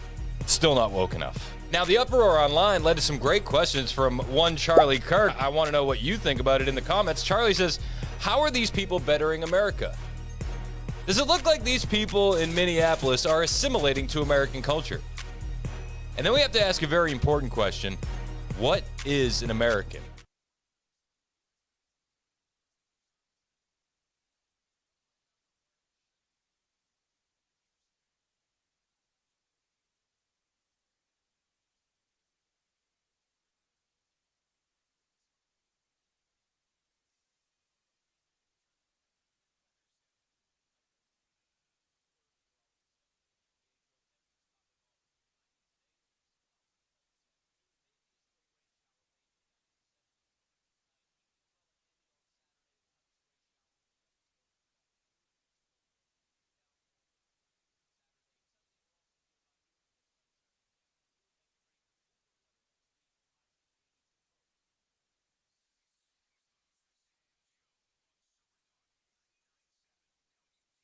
It's 10:37, Super Talk 99.7 WTN. My name is Chris Hand. We are patiently awaiting Donald Trump's announcement from the Oval Office that's going to happen. We're being told right around 11 Central. We will cover that live. We'll have that here for you, and we'll have it on YouTube and Rumble as well, so that way you can get the video elements and our instant reaction and analysis here on Super Talk 99.7 WTN. We're not sure what it is. Monica Paige, our White House reporter, said maybe it has something to do with Russia and Ukraine, possibly. But she said she didn't want to get ahead of herself or ahead of the White House. I think that was more of like a gut feeling than anything else. But there could be so much that could be announced. What's it going to be?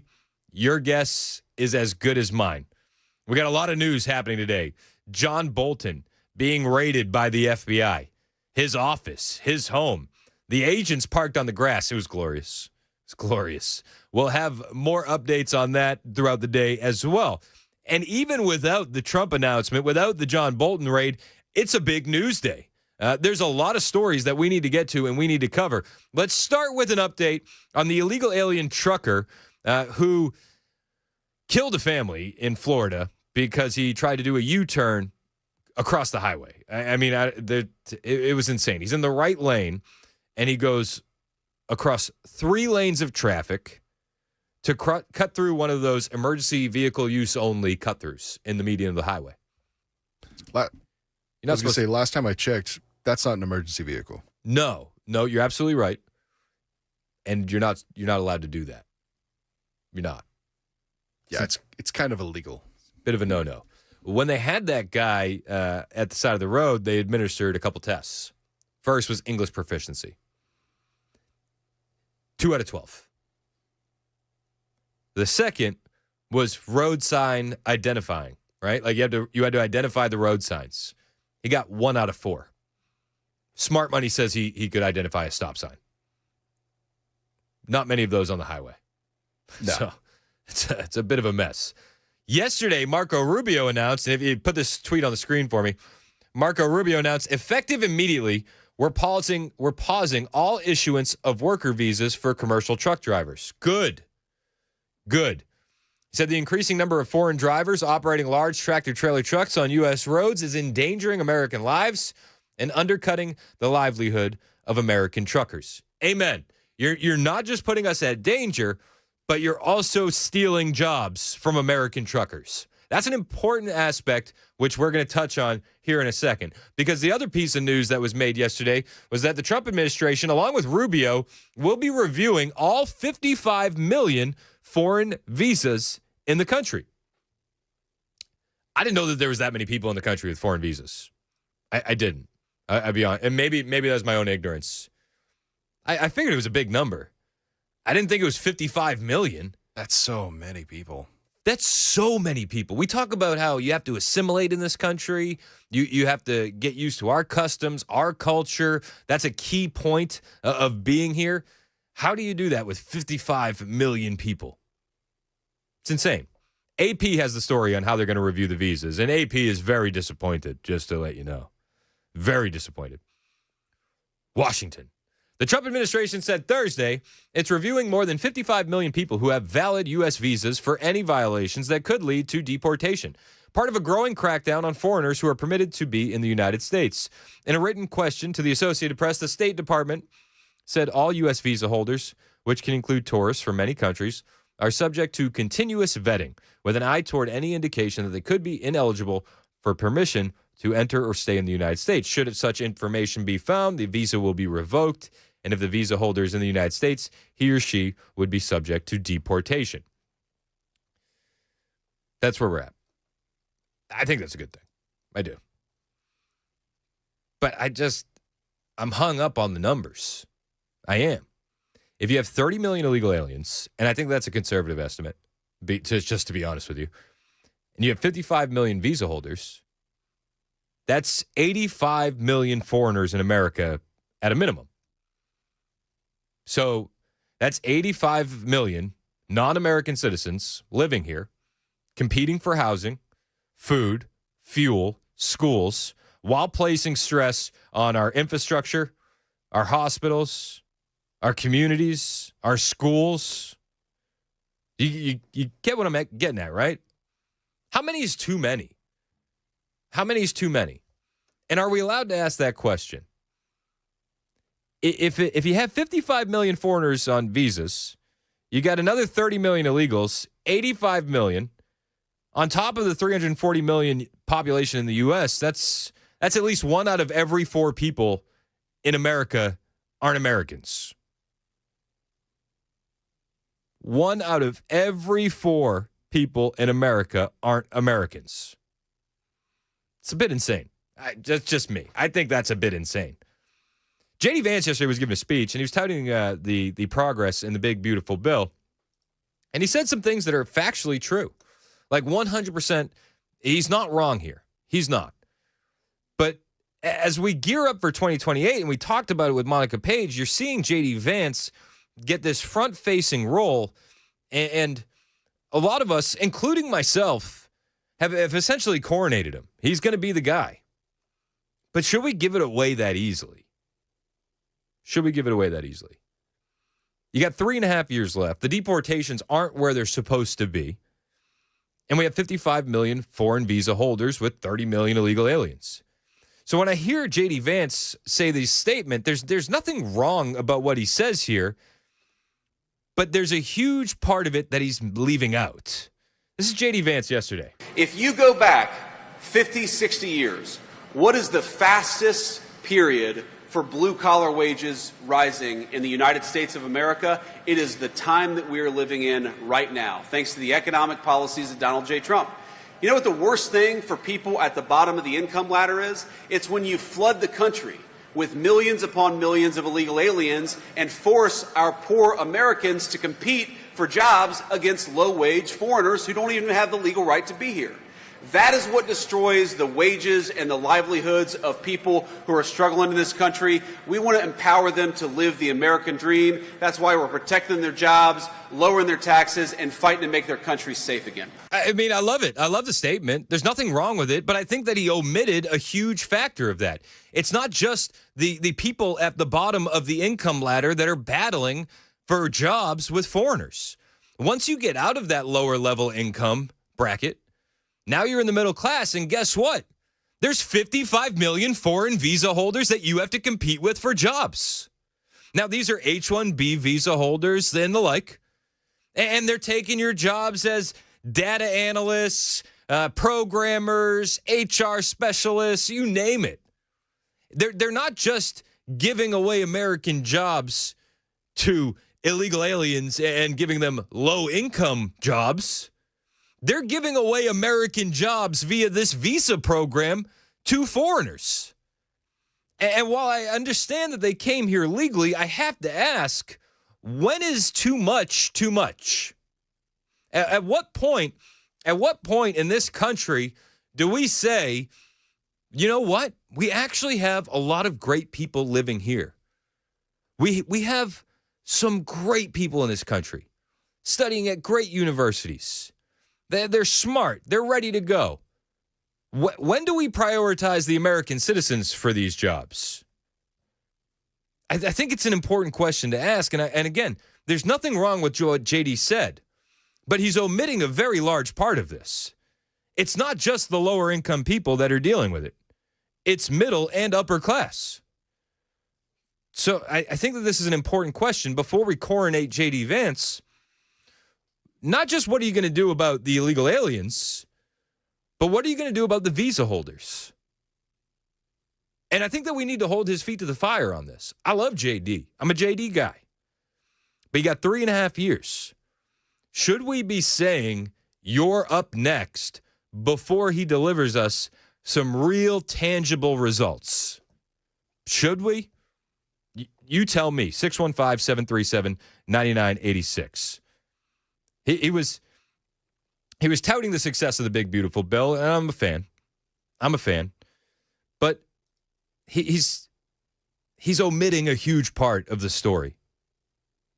And it seems like so often this part of the story, the H-1B visas, how companies are importing individuals into this country that are undercutting American wages. Yeah, it's legal. Sure as hell is legal. But is it right? Is it right? Joseph in Nashville, you're up on Super Talk. What's up, man? Hey, how's it going, brother? Good, man. How are you? I'm all right. I'm with it. I'm with all visas, and I think it should be standard across the board, though. Don't want to. He wants, instead of picking people out who's just kind of annoying the administration. I think it should be a form stamped. And one thing what really made me call in was J.D. Vance. He said he's pretty much our guy for 2028. But I think what we see, and especially going on with foreign people giving contributing APAC and stuff. Before we coordinate JD, I think you should or the listener should really do the research on Peter Thiel, his main funder of his entire political campaign. I mean, I like JD too, but he's unfortunately he's getting strings pulled by people that we have no idea who they are. Yeah, So I mean, think I've seen the Peter Thiel criticisms, right? But all of these guys have big money backers. So I mean, if you listen to there are far right voices out there, like far right, who will highlight the Thiel connection, and then they'll say Newsom's a better choice, and I don't agree with that at all. No, I don't agree with that at all. But I just think these people with such extreme influence. I mean, he pretty much funded JD's entire political run. He's not just some donor. He's a financial backer, and I believe people need to look into his ideas just as much as they do J.D. Vance's, because that's a lot of influence. Would you say the same thing about the Adelsons and Trump? I would say that about anybody who's funding, especially someone as powerful as a vice president, anyone that's that high up. I would say that about anybody who's funding. And I think people need to know more about the funders. I think that they should have to come and do some public talks and ask questions too, because I'm seeing if I got $60 million, I can hire me a little vice president, train him, get him right, bring him, and he's essentially just doing what I want through the things. I mean, I think that's what's going on. I think that's the problem now, and I vote 2028, man. All right. Hey, man, you're breaking up a little bit, but I appreciate the call, Joseph. Let's go to Brian in Greenbrier on visas. What's up, Brian? What's up, man? I told Mason that I had a couple of other comments, if you don't mind. But I'll talk about that. I'll talk about that first. The foreigners. We've had foreigners make up this country. Your grandparents, parents, whatever, come in this country. But you used a perfect word a while ago, and I was listening earlier when you said assimilated. That's the problem. I don't mind them coming here. I do mind them coming here illegally. But do you think that 55 million foreign visas, and then let's be conservative, right? Let's say 30 million of them are coming here for employment, right? 30 million additional workers that are coming into the United States to compete with the middle class for middle class jobs. Is that necessary? I think that's a real question to ask, and I think it's fair. Well, I think absolutely it's fair, and it should be scrutinized from the get-go, but it's not being. So now we got to go back and fix it, and I think Trump's the man to do that, and J.D. Vance also, especially with J.D. and Trump being married to foreigners. Actually, they're illegal, but they're still foreign ladies. But don't you think? But do you think that he would be, because his wife is an immigrant, right, and is a legal immigrant, and I think she's second generation, if I'm mistaken. But JD? JD's wife, Usha, I think she's second generation. Yeah. But do you think that he can go into a visa program and gut it the way it needs to be gutted? Do you think like he could be impartial enough, given the fact that his wife and her family immigrated with some of these visas? Well, I don't know. You don't know. We don't know the motivation. It could be money, but I believe he can. I like him. If he's up, I'm going to vote for him, of course. I wish I could vote for DJT twice, back to back, but we can't. That's not going to change. But you used another word that I disagreed with a while ago when you said they're stealing jobs. They're not stealing jobs. The employers are allowing them to do it. And that's who we have to go after. But that's exactly why we need to address the visa program. If 100%. if the employers are allowed to take advantage of the H-1B visa programs and all the different names that they have that essentially do the same thing, because there's a million different visas, right? Yes, sir. Yep, that's exactly right. But that's what I'm saying. But I'm saying that they're taking jobs because if I could pay an American's going to need $85,000 for this HR position, but I can get someone in on an H-1B visa for $65,000. Like, do you get why I'm saying that? That's competing. 100. Absolutely, the quality goes down. I'm a quality over quantity guy. I want to pay. That's another thing. Let me say real quick about Cracker Barrel. They're so stupid. How much did that rebranding cost them? Have you been to a Cracker Barrel lately? I love Cracker Barrel, but not anymore. You know why? Because the people and the training suck. Yep. They're terrible. The quality went through the floor. The guy who started, my sister retired from there after 30 years of service. The guy who started that is turning over in his grave. Yeah. Because they want to spend. It's just a stupid. It's just like I say. This was not a political choice for me in Trump. It was an intellectual choice. He's a smart guy. He surrounds himself with very smart people. Cracker Barrel, I don't know if you've seen the meme where the guy cusses and then the lady says, well, everybody's accepting it. He said, they ain't accepting, like you said earlier, they're not accepting your stock price. Yeah, exactly. Hey, Brian, I appreciate the call. As always, man. Got time for one more. Michael in Nashville. What's up, Mike? Hey, I got a question for you. Yeah.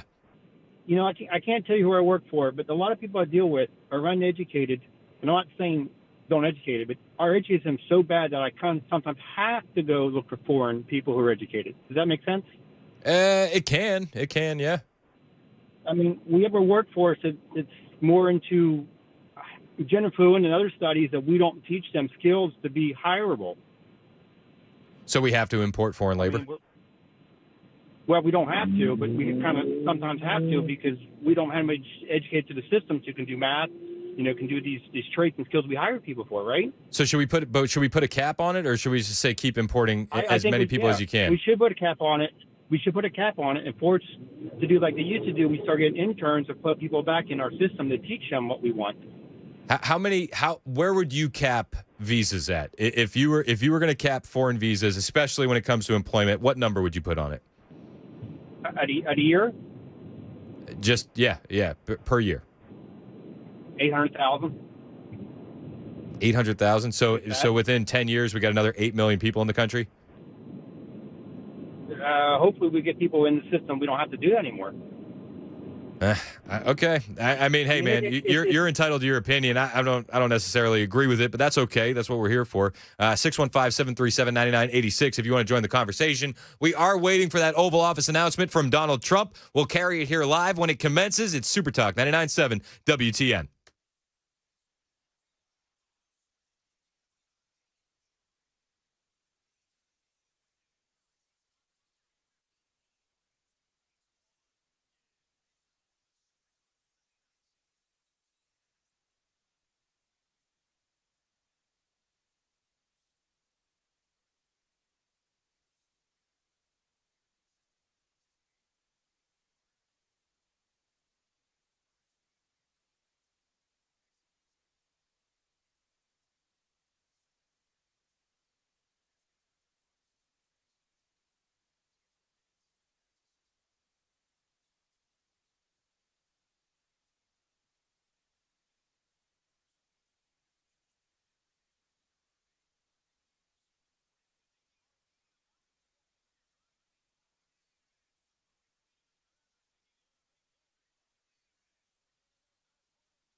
Let's talk about the Democratic frontrunner for mayor of Minneapolis, shall we? His name is Omar Fateh, and he held a big rally in Minneapolis. And I don't know if you can tell by the video, but there's a stunning lack of American flags and a stunning lack of English being spoken at this rally.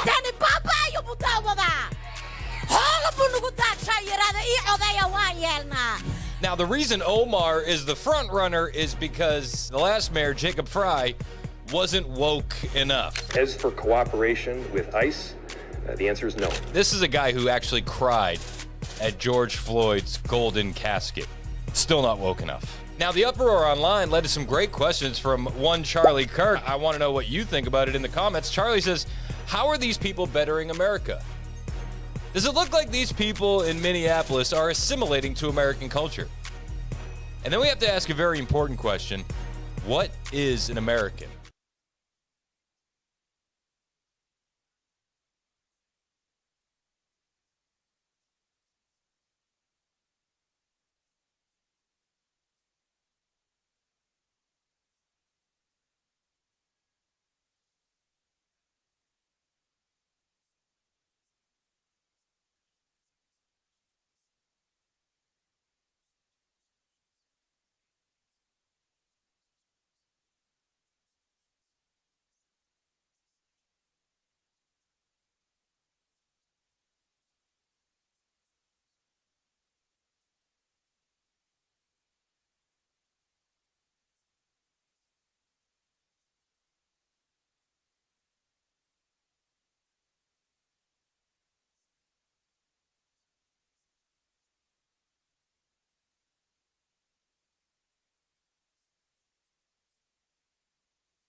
Eleven o'clock on the dot. I'm Ken Weaver with your top stories. And drivers, I got to tell you about a crash in Rutherford County. This is going to be in Murfreesboro. Left lane is blocked, 24 eastbound, right before Joe B. Jackson Parkway. That's exit 84. That is backed up 3 miles. It's stop-and-go traffic starting at exit 81. Traffic and another look at the weather, or rather a look at the weather and another traffic update coming up in 5 minutes. Well, right now in East Middle Tennessee, the all clear given in Crossville, where bomb-threatening letters were left in a Dollar General store. Out of an abundance of caution, several schools were placed on soft lockdown while law enforcement, including a bomb squad, K-9, searched the building. The Crossville Police Department deemed the area not in danger, and police are continuing to investigate that incident. By the way, the lockdown lifted there on the schools. The much-anticipated release of the Justice Department's Epstein files may be nearing, with the delivery of documents to House investigators expected to begin today. ABC News national correspondent Stephen Portnoy has the latest. House Oversight Chair James Comer says the records transfer will take time. He notes there's a need to be sure names of victims and any material that might depict child sex abuse are kept from public view. Comer's committee voted to subpoena the documents earlier this month. In recent weeks, 3 federal judges have rejected the Justice Department's request to unseal grand jury testimony in the Epstein investigations. One of the judges noted that prosecutors already have much in their possession that has not yet been made public. Well, the Federal Reserve has been conservative about cutting interest rates, too conservative, according to President Trump. But now, Fed Chair Jerome Powell says the baseline outlook and the shifting balance of risks may warrant adjusting our policy stance. So Wall Street's interpreted those remarks as a sign that interest rate cuts are coming. Powell did not say an interest rate cut was coming next month, but stocks have surged on his remarks there in Jackson Hole. Federal agents were seen Friday morning searching the residence of former Trump National Security Advisor John Bolton. The extraordinary move comes as President Trump has recently ramped up pressure on the Justice Department to bring charges against his political opponents. ABC News White House correspondent Karen Travers has the latest from President Trump, who took questions from reporters on this. President Trump told reporters Friday he didn't know about the FBI raid this morning at the home of his former national security advisor, John Bolton. No, I don't know about it. I saw it on television this morning. I'm not a fan of John Bolton. He's a real sort of a lowlife. President Trump said he would probably get briefed on updates sometime today, but also added he's told the Attorney General. I don't want to know, but just you have to do what you have to do. I don't want to know about it. Karen Travers, ABC News, the White House. That's the latest news. Weather is next. I'm Ken Weaver, WTN News.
It's 11:07 on Super Talk 99.7 WTN. Hey, how are you? My name is Chris Hand. The show's brought to you by our friends at Better Water LLC, water filtration systems, water softeners. Why? Why would you need those? I don't like them putting chemicals in the water that turn the friggin' frogs gay. I mean, it's a reason. It's a reason. We're awaiting the president to join us live from the Oval Office. This should be starting any moment. And when it starts, we're going to carry it live for you here on Super Talk 99.7 WTN because this is breaking news. We have no idea what the guy's going to say. Anybody want to take bets? Anybody want to take bets? Ken, you want to get in on this action? What's that, Brother Chris Hand? What is President Trump going to talk about in the Oval Office? We're taking bets. Oh, so they haven't announced this. No, nobody knows what he's going to talk about. Yeah, I'm tempted to say Epstein, but I don't think he's going to say anything about that. I think he's going to announce another trade deal. Okay. I like the Epstein thought because we do know that the House Oversight is getting the files from today. Their getting FOIA some request files. is getting through, and they said that they're going to release those as well. That's an interesting one, or a trade deal. Who's announced the trade deals in the past, though? Usually it's just a True Social post. Here's something. This is breaking news. Ooh. Associated Press. Do you want us to hit the sounder? Yeah, hit the sounder. Let's make it fun. Hit the sounder, boys. Yes, sir. This is a breaking news update on Super Talk 99.7 WTN. Big Daddy Weave in the newsroom. What do we got? All right, boys. The Associated Press says breaking news, Canada will drop retaliatory tariffs to match U.S. tariff exemptions for goods covered under the USMCA trade pact. Yeah, we covered that a little while ago. Knee status is officially bent. But do you think that would be the announcement? Could be. I don't think Canada warrants an Oval Office address, do you? America's hat, the 51st state? I don't know if that's, I don't know, boys. Well, I mean, maybe he wants to say they're coming around. Maybe. Mason, what do you think it's going to be? They're going to be the 51st state. Maybe he's going to put National Guard troops at every Cracker Barrel. Ooh. So they change their logo back. Yeah. Get the right one. Get the better one. Yeah. Cracker Barrel. I have no idea, man. I'm thinking it's got to be something on trade. I'm watching different YouTube chats as we're waiting for this event to begin, and people are saying alien disclosure. I'm going to go out on a limb, boys. And I've said this to my wife. I've actually said this to my wife, just to let everybody know. Hold on, let me get the X-Files thing. I've actually said this to my wife. All right. A couple times. Because if it happens, I don't want her to think I'm crazy. I want her to remember that I said it. Brother Chris, she already knows that, dude. Hit the music. I've told her on several occasions that when the aliens arrive, I'm not believing it because it's Project Bluebeam. I've said it. And I'll tell you guys in the listening audience as well. I don't believe in aliens. Interdimensional space demons, we can talk about that. We can talk about that all day. We can. But when it comes to aliens, nope. It's Project Blue Beans. And I don't believe it. I don't believe it. I don't think he's going to say anything about Bolton's house getting raided. No, well, he did earlier. Yeah, he did earlier, but he said, I don't want to know about it. Just do what you got to do. Yeah, earlier he was talking about John Bolton being raided, and he said, terrible guy. Yes. He's not smart. Yes, he did. And he likes killing people. That was the only reason to keep him around. The only reason to keep him around, I walk into a room and I'm with John Bolton. They're like, crap. We're going to get bombed. That's literally. Did you hear that earlier? He said that. I absolutely believe it. He said John Bolton is a dumb guy, yes. But he was useful because people would think that they were going to get bombed whenever he walked into the room with John Bolton.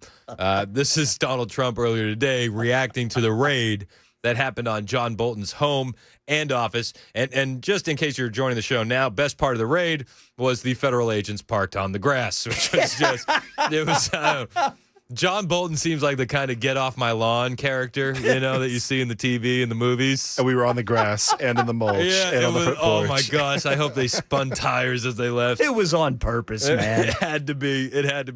And if you tell me it wasn't, I think you're lying. This is Donald Trump on John Bolton. When I hired him, he served a good purpose because, as you know, he was one of the people that forced Bush to do the ridiculous bombings in the Middle East. Bolton, he wants to always kill people. And he's very bad at what he does, but he worked out great for me because every time he doesn't talk, he's like a very quiet person, except on television. If he could say something bad about Trump, he'll always do that. But he really doesn't talk, he's quiet. And I'd walk into a room with him with a foreign country, and the foreign country would give me everything because they said, oh no, they're going to get blown up because John Bolton's there. That was the only good thing. Oh.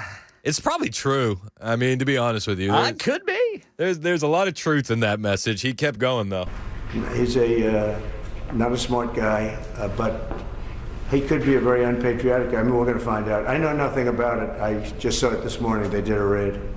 Do you expect the DOJ to brief you on this? Yeah, they'll brief me. Probably today sometime. And the Foreign Minister... I tell Pam and I tell the group, I don't want to know, but just you have to do what you have to do. I don't want to know about it. It's necessary. I could know about it. I could be the one starting it. I'm actually the chief law enforcement officer, but I feel that it's better this way. Better this way. Better if I don't know. Better if I don't know.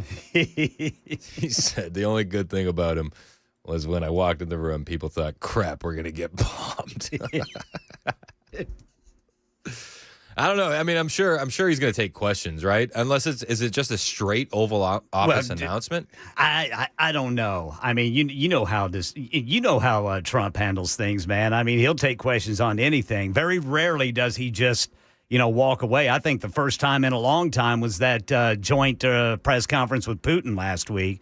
But he said this. He put this on True Social 3 hours ago. Make America great again, all caps and exclamation point. And it seems to me that whenever he does that, he then comes out with an announcement, and I really think it's going to be on Canada bending the knee, man. Really? I really do think it is. I feel like that would be a letdown. Canadians do what Canadians do again?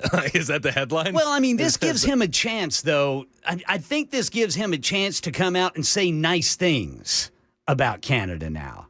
You know how he does. Ew. I mean, okay, so now they're bending the knee, so he's going to say good job. After everything this country's been through, do we really have an appetite to say nice things about Canada? You know what I mean? Survived 4 years under Biden to get Trump in office saying nice things about Canada? I don't know. Sometimes we got to do things we don't want to do. Yeah, I don't know. I don't know how the public's going to react to that. Well, it'll be Trump's way of saying nice things. Like kind of, you knew you were going to do this the whole time. You knew you were coming to me. It was just a matter of time. Should have done it sooner. Would have been better for you. I knew they wouldn't have treated me like those truckers. Let's talk about John Bolton. Jonathan Turley hit Fox News to say that John Bolton is going to be facing some very serious charges. Oh, hang on. And then the video stalls. This is my luck. This is what happens sometimes. I thought you were going to look at me and be like, Mason, what are you doing? No, it's like a string of bad luck. Like Donald Trump is Obama era late right now to his 11 o'clock announcement that they made a big deal about. And then I'm trying to pivot to John Bolton, and instead of being able to play the video from John Turley, it's like we're effectively all on a mustache ride at this point. Oh no, it's a mustache ride that he offered and nobody wanted. Yes. I was in the room with the mustache ride. In the room where it happened. Yeah, all right, that's not working. That's okay. We can pivot out of this. Did you see that Gavin Newsom had the latest episode of the Gavcast premiere? Unfortunately. And he had one Jasmine Crockett on it. And Jasmine Crockett and Gavin Newsom, I mean, they were trying to out-tough each other the entire time that they were on the Gavcast. It's like, I'm a badass. No, I'm a badass. No, wait up. Hold on. I'm pretty badass. This is Gavin Newsom on the Gavcast with Jasmine Crockett. This is radical rigging of a midterm election. Radical rigging of an election. Oh my God. Destroying, vandalizing this democracy, the rule of law. So I'm sorry. I know some people's sensibilities. I respect and appreciate that. But right now, with all due respect, we're walking down a damn different path. We're fighting fire with fire, and we're going to punch these in the mouth. Oh. All right. Well, he knows a lot about fire. Ooh. What? I mean, you're not wrong. Here's my thing. Like, dude, Trump isn't running in 2028. Like, make your thing. Do your thing about the redistricting. Who cares? But to act like a tough guy against Donald Trump, I just don't understand what the benefit of it is. Because, dude, he knows that his followers are idiots and they're going to believe it. Maybe. Not to be outdone, Jasmine Crockett said, "Ooh, I see it, and I'll raise you one. Did you know that Donald Trump is an evil, racist bigot?" Yep, that happened. To me, all this stuff is connected. It's not. None of this is in isolation. Everyone has to pay attention. These dots need to be connected. You've got the National Guard being sent now, and you talk about what Republicans don't tell you. Those governors didn't tell you they're going to send them from Tennessee, South Carolina, send them from all of these other states into Washington, D.C. You work there. You spend a lot of your time there. Tell me what it's like in D.C. Tell me what you think this is really all about. And tell me if you think this is a preview of things to come, particularly, dare I say, around election. Oh, dare I say, Jasmine. Is this a preview of things to come? You live in D.C. What's it like? Well, it's been rather peaceful. We haven't had a homicide in 8 days, and that's a big win. We can use the train station once again without being worried of, being mugged. We can stop at a red light without fear of being carjacked. I'm sure that's what she's going to say, right? In the midterms and beyond.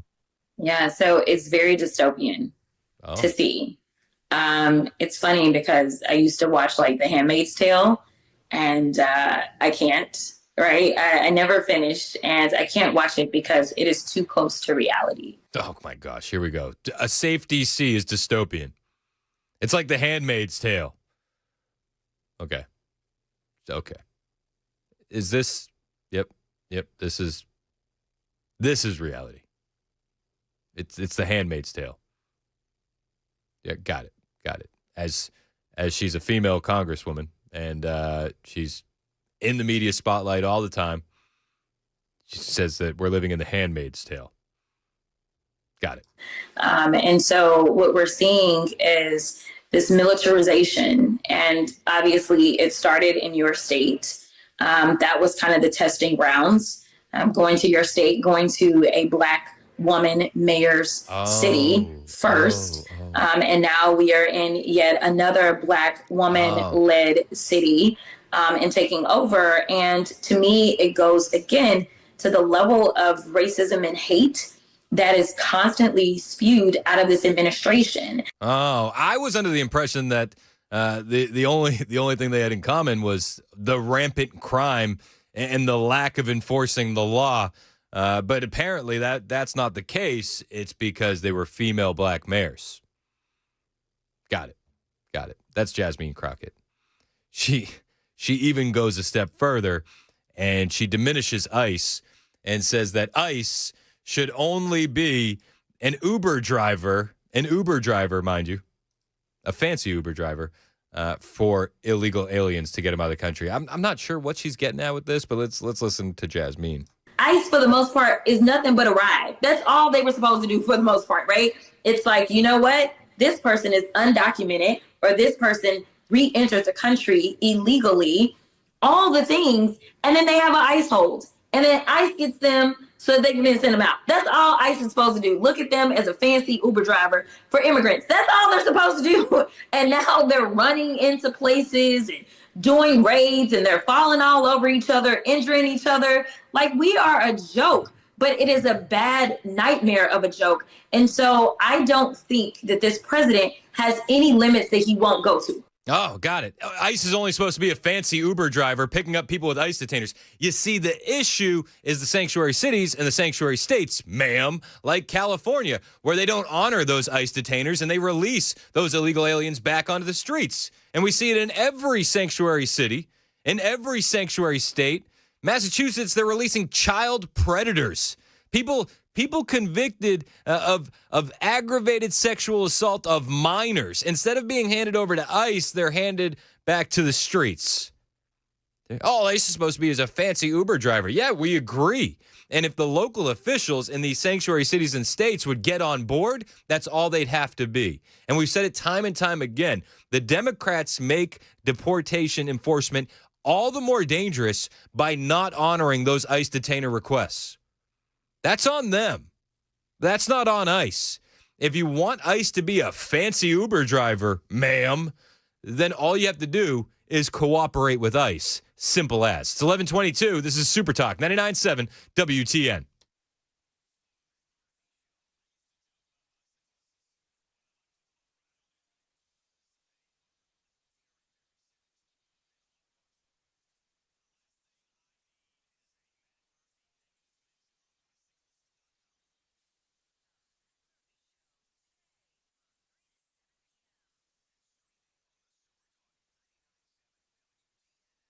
Hey, what's up? It's Chris Hand here for the Glock Store. What else is new? I love the Glock Store. I could talk about them all day if they'd let me. But I got to tell you the new thing at the Glock Store. It's C-Cuts. What is a C-cut? If you're thinking that, I'm with you. I was right there just a couple weeks ago, but I'll explain it for you. C-cut is short for compensator cut. These are little slots cut right into the barrel and slide that will redirect that bullet blast upwards into a V pattern. And this is going to help you keep on target by reducing that muzzle flip and lessening the recoil. These cuts are identical to the ones that were offered in the high-end Gen 3 compensated Glocks, but they haven't been available in the latest models until now.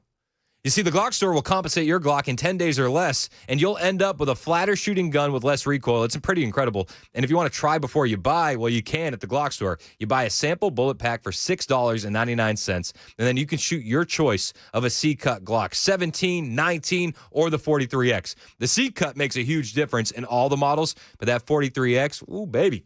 Chef's kiss. And don't forget to bring your own Glock or just the barrel and slide. You're going to want to start those 10 days sooner rather than later. That's the Glock store. Minutes from the airport, worth the drive from anywhere, always open online, glockstore.com.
I love this. Morgan Wallen has now decided to not submit his album, I'm the Problem, for consideration at the Grammys, which I think is a really, really smart move. You know why? Because last year, Beyonce won Album of the Year at the Grammys, which was absolute bullshit. Well played, Morgan. Well played.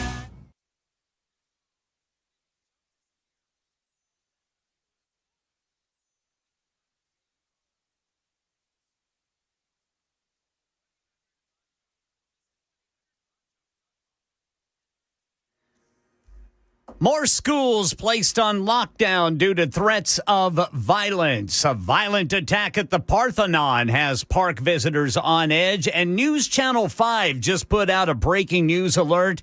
Metro Police are reporting a, quote, badly decomposed, headless body discovered off Dickerson Pike. We'll get you the details on that at 11:30 on Super Talk 99.7 WTN. He's going to be okay, though, right? I just cover the news, boys. It's 11:27 on the news. It's 11:27 on Super Talk 99.7 WTN. My name is Chris Hand. The show is brought to you by Better Water LLC. Water filtration systems, water softeners, betterwater.com. I'm sorry. Watching Ken's face go, I don't know how to react to that with no words is... I was torn. That was so funny. I was so torn I couldn't use my W.C. Fields voice on it. So we're learning more about what they found in the John Bolton raid at his home and office. I'm getting reports in. A lot of mustache combs is what we're seeing. That wasn't an official report. That was from our friend Jim Dorks in the YouTube chat. Me and Mason. Golly, did we laugh at that? We have been the rolling for like break. 2 minutes. I had tears in my eyes. All they found was mustache combs. Yeah, well, mustache rides in prison, baby. I think that's my top comment of the week. Oh, top comment of the week. Yeah. I mean, I wish that we could award the crowns on the YouTube chat. Yeah, for... You know what I mean? Like, that would just be that's a goated comment. Oh, for sure. All they found were mustache combs. It's like, yeah, I really do appreciate all of you who are commenting and earning those crowns. I wish we could appoint them ourselves. Yeah, I wish we could. And you guys are just way funnier. Way funnier than we are. So good in so many ways. All right, so we're still waiting for the president to show up. And I think it's not. Is it turning into a if he shows up because he's Obama era late? Dude, yeah, he's pushing it. I mean, it's 11:28. They said noon. They said noon Eastern. 11 o'clock our time. Maybe he's having a tough time with time zones. Yeah, maybe. It's like maybe he's like thinking Pacific or something. Still messed up. He's still in Alaska time. Just throw me off. I'm used to the sun being up all the time. Maybe. Meanwhile, Gavin Newsom, he had the Gavcast. He had Jasmine Crockett on, and he's gonna fight like hell. He's gonna fight like hell. We're gonna punch these sons of bees, these MAGA sons of bees, in the mouth. Would anybody be nervous if Gavin Newsom came swinging at him? Kick that B in the A. Yeah, right in the B and A hole, boys. So it's all coming together. He doesn't scare me. I also am not getting upset about this redistricting stuff. I just won't. I won't. I'm not like whatever. I think that Republican governors should step up and redistrict these states and fight back. But when we look at Democrats and we're like, don't throw a hissy fit over us redistricting Texas, then we got to do the exact same thing. Like, we can't throw a hissy fit over redistricting of California. Like, whatever. Moving on. Let's fight fire with fire, as Gavin Newsom says. He's very good at fire. But yesterday he signed legislation to gerrymander California for about 5 more Democrat seats before the 2026 midterm elections. It's not official yet. They're still going to have to put this to a vote. But if you're watching on the YouTube stream, he is trying so hard to be Donald Trump. The way he's signing these bills now, he's doing the hold up thing, and he's showing the bill that he signed. I'd never seen anybody do that before Trump. Were people doing that before Trump? He wants to be Trump so bad. That's really funny. Actually, I'm watching it on the stream, and the first one that he holds up, Trump normally has those official binders that are open with like the right sleeve and everything looks clean. The first one that Gavin held up was a little piece of paper. It was like a little notepad that he held up. It was like a little piece of paper. It's like he was practicing his signature before doing it. Yeah, it's like somebody with a participation ribbon. That's where he puts his drawers. I was looking at this video, and I was waiting for him to pull out a big black Sharpie to sign it with because he's doing everything Trump-esque. He did not. But the redistricting is on the way, and they're going to be voting on that on November 4th. So we'll see what happens. California doesn't have the appetite for the voting according to polling, but they do have the illegal aliens, so we'll see what happens. It's 11:31. This is Super Talk 99.7 WTN.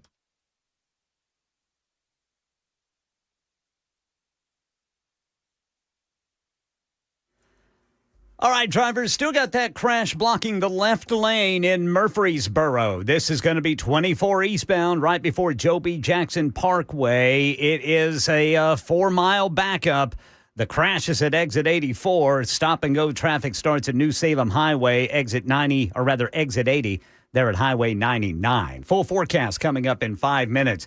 Breaking news right now in Nashville. Metro Police investigating after a body has been found off of Dickerson Pike. This is near the 65 interchange. Channel 4 says it's in the woods behind a McDonald's there.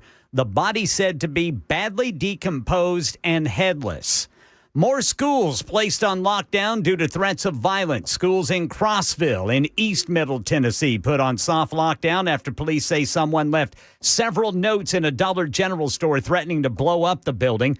Crossville police searched the store with SWAT and K-9, gave the all clear. Schools taken off lockdown, and the investigation continues. Meanwhile, in Chattanooga, classes resumed as usual this morning after yesterday's lockdown when someone falsely reported an active shooter on the campus of UTC. So we kind of just grabbed like bar stools, blocked our door, kind of just barricaded it. All clear given about an hour later after police determined there were no shots fired or shooter or victim. Same thing at Villanova in Philadelphia. Their police determined that was a hoax call of an active shooter on campus.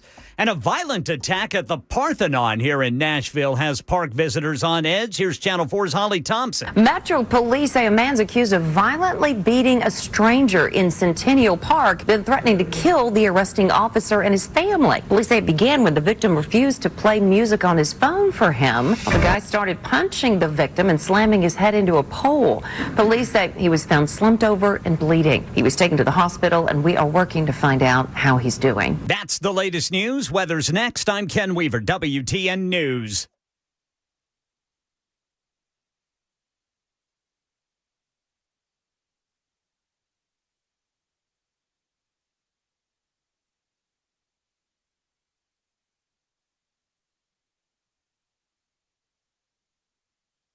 Every time I get home from baseball practice with the boys, I say, guys, take your cleats off before you go in the house. And do you know what they do every time? They run in the house with the cleats on, tracking dirt and grime and mud onto our carpets. It used to actually irritate me, but we've been using Zero Res lately, and I'm not stressing it anymore.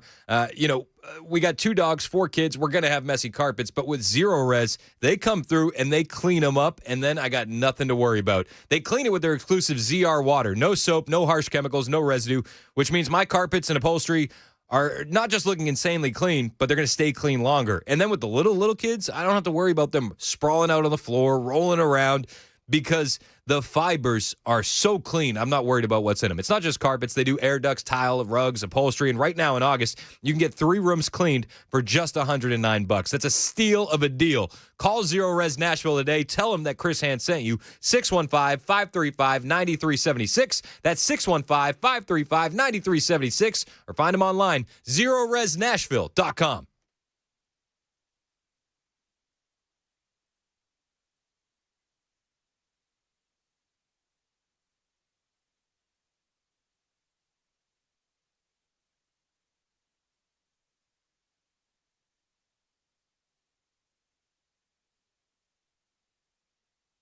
Should kids be on this platform, period? No, it's not worth it. It's only going to create headaches for you. Roblox itself, it is a predator haven. There are games on Roblox like XYZ Public Bathroom Simulator. That's about 7 million visits, and the whole premise of the game is showering together with kids. It's basically open season for sex predators on this app. For this reason and all of the others that we've talked about today, Roblox is violating Louisiana law. If you join it, you're going to see predators, you're going to see naked avatars, you're going to see people peeing and all this sort of weird stuff. If I was a parent and I saw that, I would be outraged. I would be totally outraged. And parents aren't aware of this. Because there is so much content and it's so difficult to monitor, and there's, 40% of their users are under the age of 13. Of course, it's a place where predators have learned how to network and gather and groom children.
I put my faith in Jesus. I put my trust in God. 11:38, Super Talk 99.7 WTN. I'm Chris Hand. Show's brought to you by Better Water LLC. Water filtration systems, water softeners, betterwater.com. If you're listening on the FM dial, you'll hear this. We cut it on YouTube because of copyright, but that new Forrest Frank Crowder just dropped. I let a little slip through. Did you? Just to tease a little bit. Be like, hey, you guys deserve some of it. I mean, Forrest Frank, he's been on an absolute heater lately, hasn't he? For sure. He passed Drake on Spotify. Anybody passing Drake is a win. I mean, dude, we'll often be like, oh, these younger generations, they don't know what they're doing, but it's the younger generation that's giving this guy the burn. You know what I mean? Like that's where he's getting his fan base from. Oh, absolutely. Gen Alpha, Gen Z coming up. They're awesome. I'm a huge fan. It's cool. And it's so cool. You're seeing the culture change in real time. And I think that's so cool, man. Speaking of culture changing in real time, we're adding a new show to Super Talk. Oh, really? Yeah. So I don't know if I should be announcing this yet, but I'll just do it because whatever. Sundays, 7 to 8, starting not this Sunday, but starting next Sunday. Yeah. Every Sunday evening, Pastor Alan Jackson is going to be doing a show here on Super Talk. Let's go. Wow. That's cool. So I don't know. I probably blew the official announcement, but I'm just excited about it. I mean, understandably so. I'm excited about it. He's going to have real content, too. I love his daily devotionals, man. I still get those on emails. Me too, man. I get it every day, and a lot of times I'm reading that right before I go on the air. Yes, sir. But no, so he's going to be doing. He does a bunch of shows. He does a show on TBN, and he really does cover the news, but he looks at it through a biblical lens, and I love that. He's the only guy I know that does it the way he does it, and he's going to do it here on Super Talk starting next week, next Sunday. That's cool. So we're pretty excited about that. Not just here at Super Talk, but at the church as well. The buzz is palpable. So we'll keep you updated on that. We'll talk to Pastor Alan Jackson next week on the show. I'm working on getting him on a couple of the other guys' shows as well too, so we can really promote the heck out of this because it's a big deal. Oh, for sure. It's a big deal. That's so cool. So just keep it on the low for now. It's just between us. There'll be official announcement soon. Cool. Is Donald Trump out yet? Anybody know? Seen nothing. I got nothing. All right, well, I think we'll start the lightning round, and then if Donald Trump comes out and he wants to interrupt the lightning round, I feel like that's the purpose of the lightning round. Yeah, that's understandable. All right. Anything could happen during the lightning round. Love it. Hit the music. It's the lightning round with Chris Hand. Occasionally I'll get a message on social media, at Chris Hand on air, across all the platforms, TikTok, Twitter, True Social, Instagram, YouTube. I'll get this message, and it'll say, you know what they'll say? They'll say, Chris, I love the lightning round. And you know what I do? I never respond with words. I respond with one lightning bolt emoji. That's all I do. Some of my favorite texts. I'll just see them pop up occasionally. All I do. It's like, We love the lightning round. Who doesn't? We do it every day this time. We run through all the stories that we didn't have an opportunity to talk about. All the stories that not necessarily fill a whole segment, but are awesome anyway. And anything that you want to add to the conversation. Hot takes, cold takes, 615-737-9986. Without further ado, let's start the lightning round. All right. So I'm going on a road trip this afternoon, right? So my oldest son, he's turning 8, and we surprised him. He wanted to go to a Major League Baseball game. So we're going to the Braves game tonight in Atlanta. As soon as I leave here, I'm flying out the door, going to the borough, grabbing the boys. We're going to Atlanta. But we're gonna need road trip snacks. Obviously. You know what we're buying? We're buying Arizona iced tea. Let's go. You know what happened the other day? NBC had on the CEO of Arizona iced tea. And they said, are you raising the prices on them big cans? You know what he said? Yes. No, he said hard pass. Online. So let's just definitively answer the question. Are you raising the prices of your big cans above 99 cents? Right now, we have no plan to do it. We're trying to hold the line. So you're not raising prices? No, we're not. Oh, my gosh. Based in red pilled. Like, that's an American hero right there. The only guys holding the line right now is the Arizona iced tea guy and then the Costco hot dog guy. Medal of Freedom when? Oh, absolutely. For the hot dog guy, for sure. If Barack Obama can put a Medal of Freedom on Ellen DeGeneres, then I'm sorry, Arizona Iced Tea guy, and I apologize for not knowing your name, Arizona Iced Tea guy. He deserves a Medal of Freedom. Name. He deserves a Medal of Freedom, and so does the Costco hot dog guy. I hate to burst a bubble. No. At my local gas station, and this may just be gas stations doing this and stores across the where I've bought Arizona iced tea. $1.29. What? Yep. No. And more.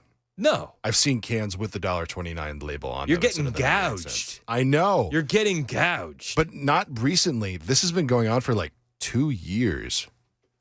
What in the world? I don't know what's going on, but I saw it on a can and it was like, this is the day that like my happiness dies because I can't get a can of Arizona iced tea.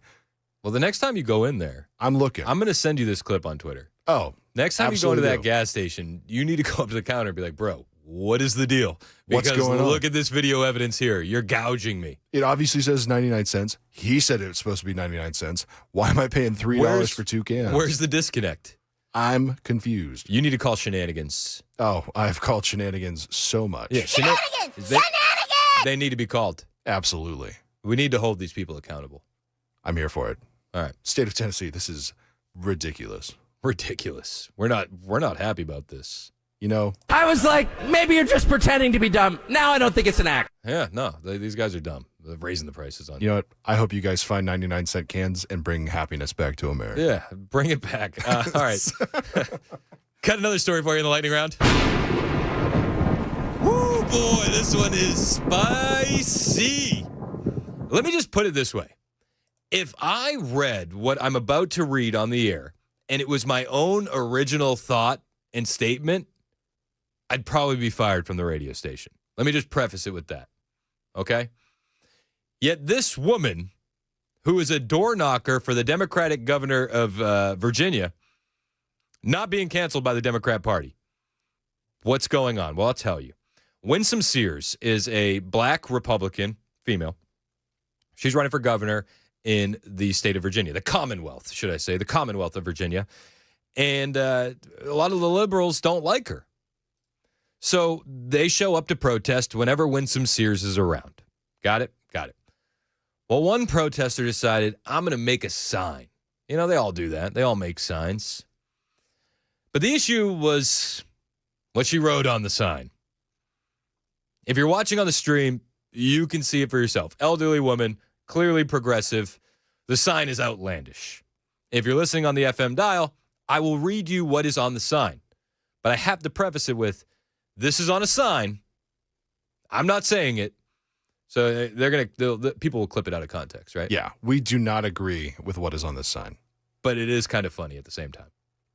Because of how outlandishly wild this is. The entire premise of the sign is hilarious. Because this is the modern day left. Yeah. It is a clown show. Here's what the sign says. Hey, Winsome. It's got 2 American flags on it, which is 2 more than I see at a lot of these protests, just to mind you. True. Just mind you. Hey, Winsome. If trans can't share your bathroom, whoo, lad.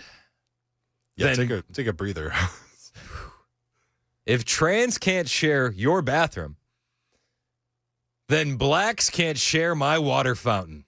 Oh, my gosh. What are you trying to imply with that? What? What? This is the modern day left. I don't even know how to respond to something that wild. Find a leftist, scratch it long enough, reveal a racist. It's pretty much what's going on. Now, the liberal organizers of this protester, they quickly went, oy vey, and said we have to shut it down. Yeah. they so ran fast. They ran in as quickly as they could to shut this entire thing down. And it got caught on video. You're not going to be able to hear it. There's a lot of whispering going on because they're not trying to make a scene. But if you're watching on the stream, you'll be able to follow along with the subtitles. And then I'll tell you what this liberal organizer said to the woman holding the sign. If trans can't share your bathroom, then blacks can't share my water fountain. He quickly walked up to her and he said, hey, This is getting a lot of play online. We gotta get rid of this sign. Thank you. Apologies. Next speaker, please. So he said, this is getting a lot of play on TV right now. This sign, it's getting a lot of play on TV. And then she looked at him and she kind of had like a smile. She's like, heck yeah, dog. Thought of that myself. Sign's based. And he went, it's negative. And then her response was, meh, oh well. Just the biggest shrug. Just a shrug. Shrugs. And I posted this last night. I said, new midterm ad just dropped. This just Winsome Sears the governorship of the Commonwealth of Virginia? I think so. Absolutely winning. Hey, Winsome, if trans can't share your bathroom, then blacks can't share my water fountain. Woo, lad. That is a spicy sign, and only an elderly progressive liberal could get away with it. Mark my words. 11:49. This is Super Talk 99.7 WTN. We are still patiently awaiting the arrival of Donald J. Trump to the Oval Office for what this announcement could be. We're not sure what the announcement is. Are we seeing any more rumors leaking out about the announcement? In the meantime, anybody? Bueller? Nothing? I haven't seen anything. All right. Nothing. They're keeping a tight lid on this. Yeah. We'll keep you updated. We'll cover it live as it breaks down right here on Super Talk 99.7 WTN.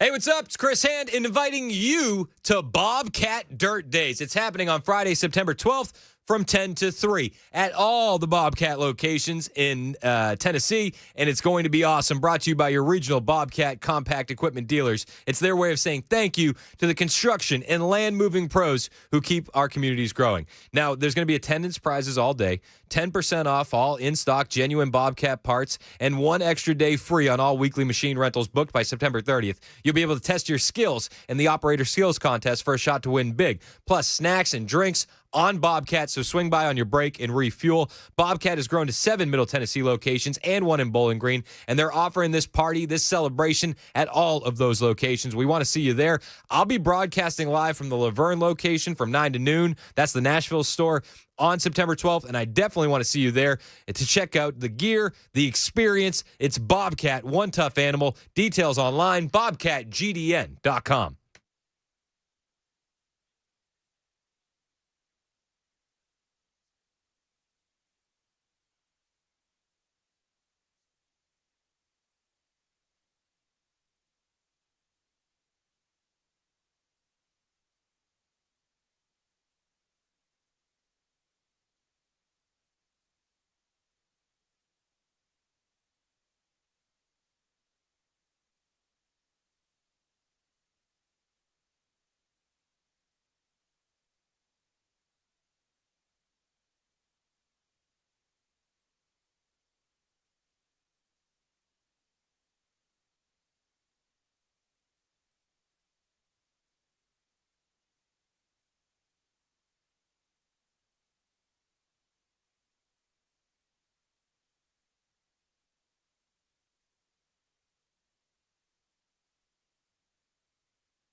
11:56, Super Talk 99.7 WTN. My name is Chris Hand. Show's brought to you by Better Water LLC. Water filtration systems, water softeners. You get those at betterwater.com. In studio with Chad Benson. And all that matters is, so how'd it go this morning? How'd what go? The hat reveal. Oh, it was awesome. So we're taking the boys. My oldest son is his birthday next weekend, but we surprised him. We're giving him we're giving him tickets to a Major League Baseball game tonight. So we're going to the Atlanta game. So to unveil it, he came downstairs and he'd been asking all week, and I was like, "You can open a present on Friday because it's the big sleepover for the girls this weekend, right?" So my daughter has like 10 girls over the house, and they do that every year. And every year we sneak off to a hotel. And I was like, "Sorry guys, we just can't swing it this year." And they were like, "Well, we'll hang out upstairs, yada yada yada." And then my son was like, "Okay, that's fine." He's like, "Can I open a birthday gift?" And I was like, "You can open one on Friday." So we've been pushing him down the road. So we got 3 gifts. The first one was his old Mets hat from last year's Little League team because the Braves are playing the Mets tonight. So he's like, "Oh, you got me." Oh, wow. Things that bad, Dad? Yeah, things are tough. Things are tough. I'm like, we're not getting enough likes and subscribes. So here's your old hat. So he's like, "Oh, you got me." It's a gag gift.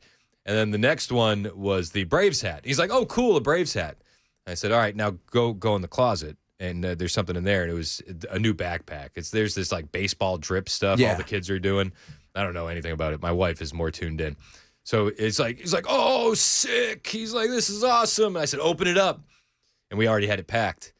And I said, "So tonight you can pick which hat to wear, and then let your little brother have the other one because we're gonna go see the Braves play the Mets in Atlanta." And he just lost it. He was so pumped, so excited. So after we get off air here, I'm flying to Murfreesboro to grab them, and then we're going to Atlanta. So we should get there at 5:30ish. Yeah, hopefully. We'll see what happens. That's not bad. That's awesome, man. That is so cool. Oh, That's so memories, pumped. baby. And it's their first big baseball game. Brooks has been to Fenway, but he was like 18 months old. Yeah, so that doesn't count. Yeah. So this is going to be like their first major league game. That is so awesome. Yeah, so that we're is excited. so like you remember that so. And the boys are so into baseball. Like I have my own feelings about politics, and I saw what the Mets did earlier this year with they sang the national anthem and they put the pride flag up. But I'm like, all right, we'll leave the politics aside. The boys are into baseball. They like baseball. We'll go to a major league game. So that is so awesome. So we're gonna have a blast. I'm pumped. That's then it. We're gonna stay in Atlanta for the night, and then we'll come back tomorrow. Very cool, man. That's it. Yeah. All right. It's clutch, man. It's clutch. So what'd you talk about today? What exciting thing? Well, we talked about Winsome Sears winning the governorship of Virginia because of a door knocker for the Democrat candidate bringing a questionable sign. Yeah, questionable indeed. It would be questionable 30 years ago. Yep. That was it's some old lady. Like who thought this was a good idea?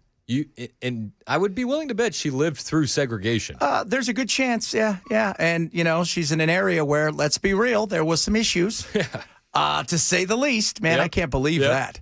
So but the whole, the kids, you can't use our bathrooms or our water fountains. It's insane. It's insane. But this is the left in 2025. I said last night on Twitter, I said, new midterm ad just dropped. Yeah. I mean, it's like, and the guy that she was repping or whoever, he's come out. He's like, yeah, we have nothing to do with her. That is uncalled for. She thought she was making a statement. She was, which is nobody needs to hang out with grandma. You can't go to grandma's anymore. Scratch a leftist, find a racist. That's it. Chad's in next. Hey, if anybody's going to be at the Atlanta Braves game tonight, me and my boys will be the guys in the hats.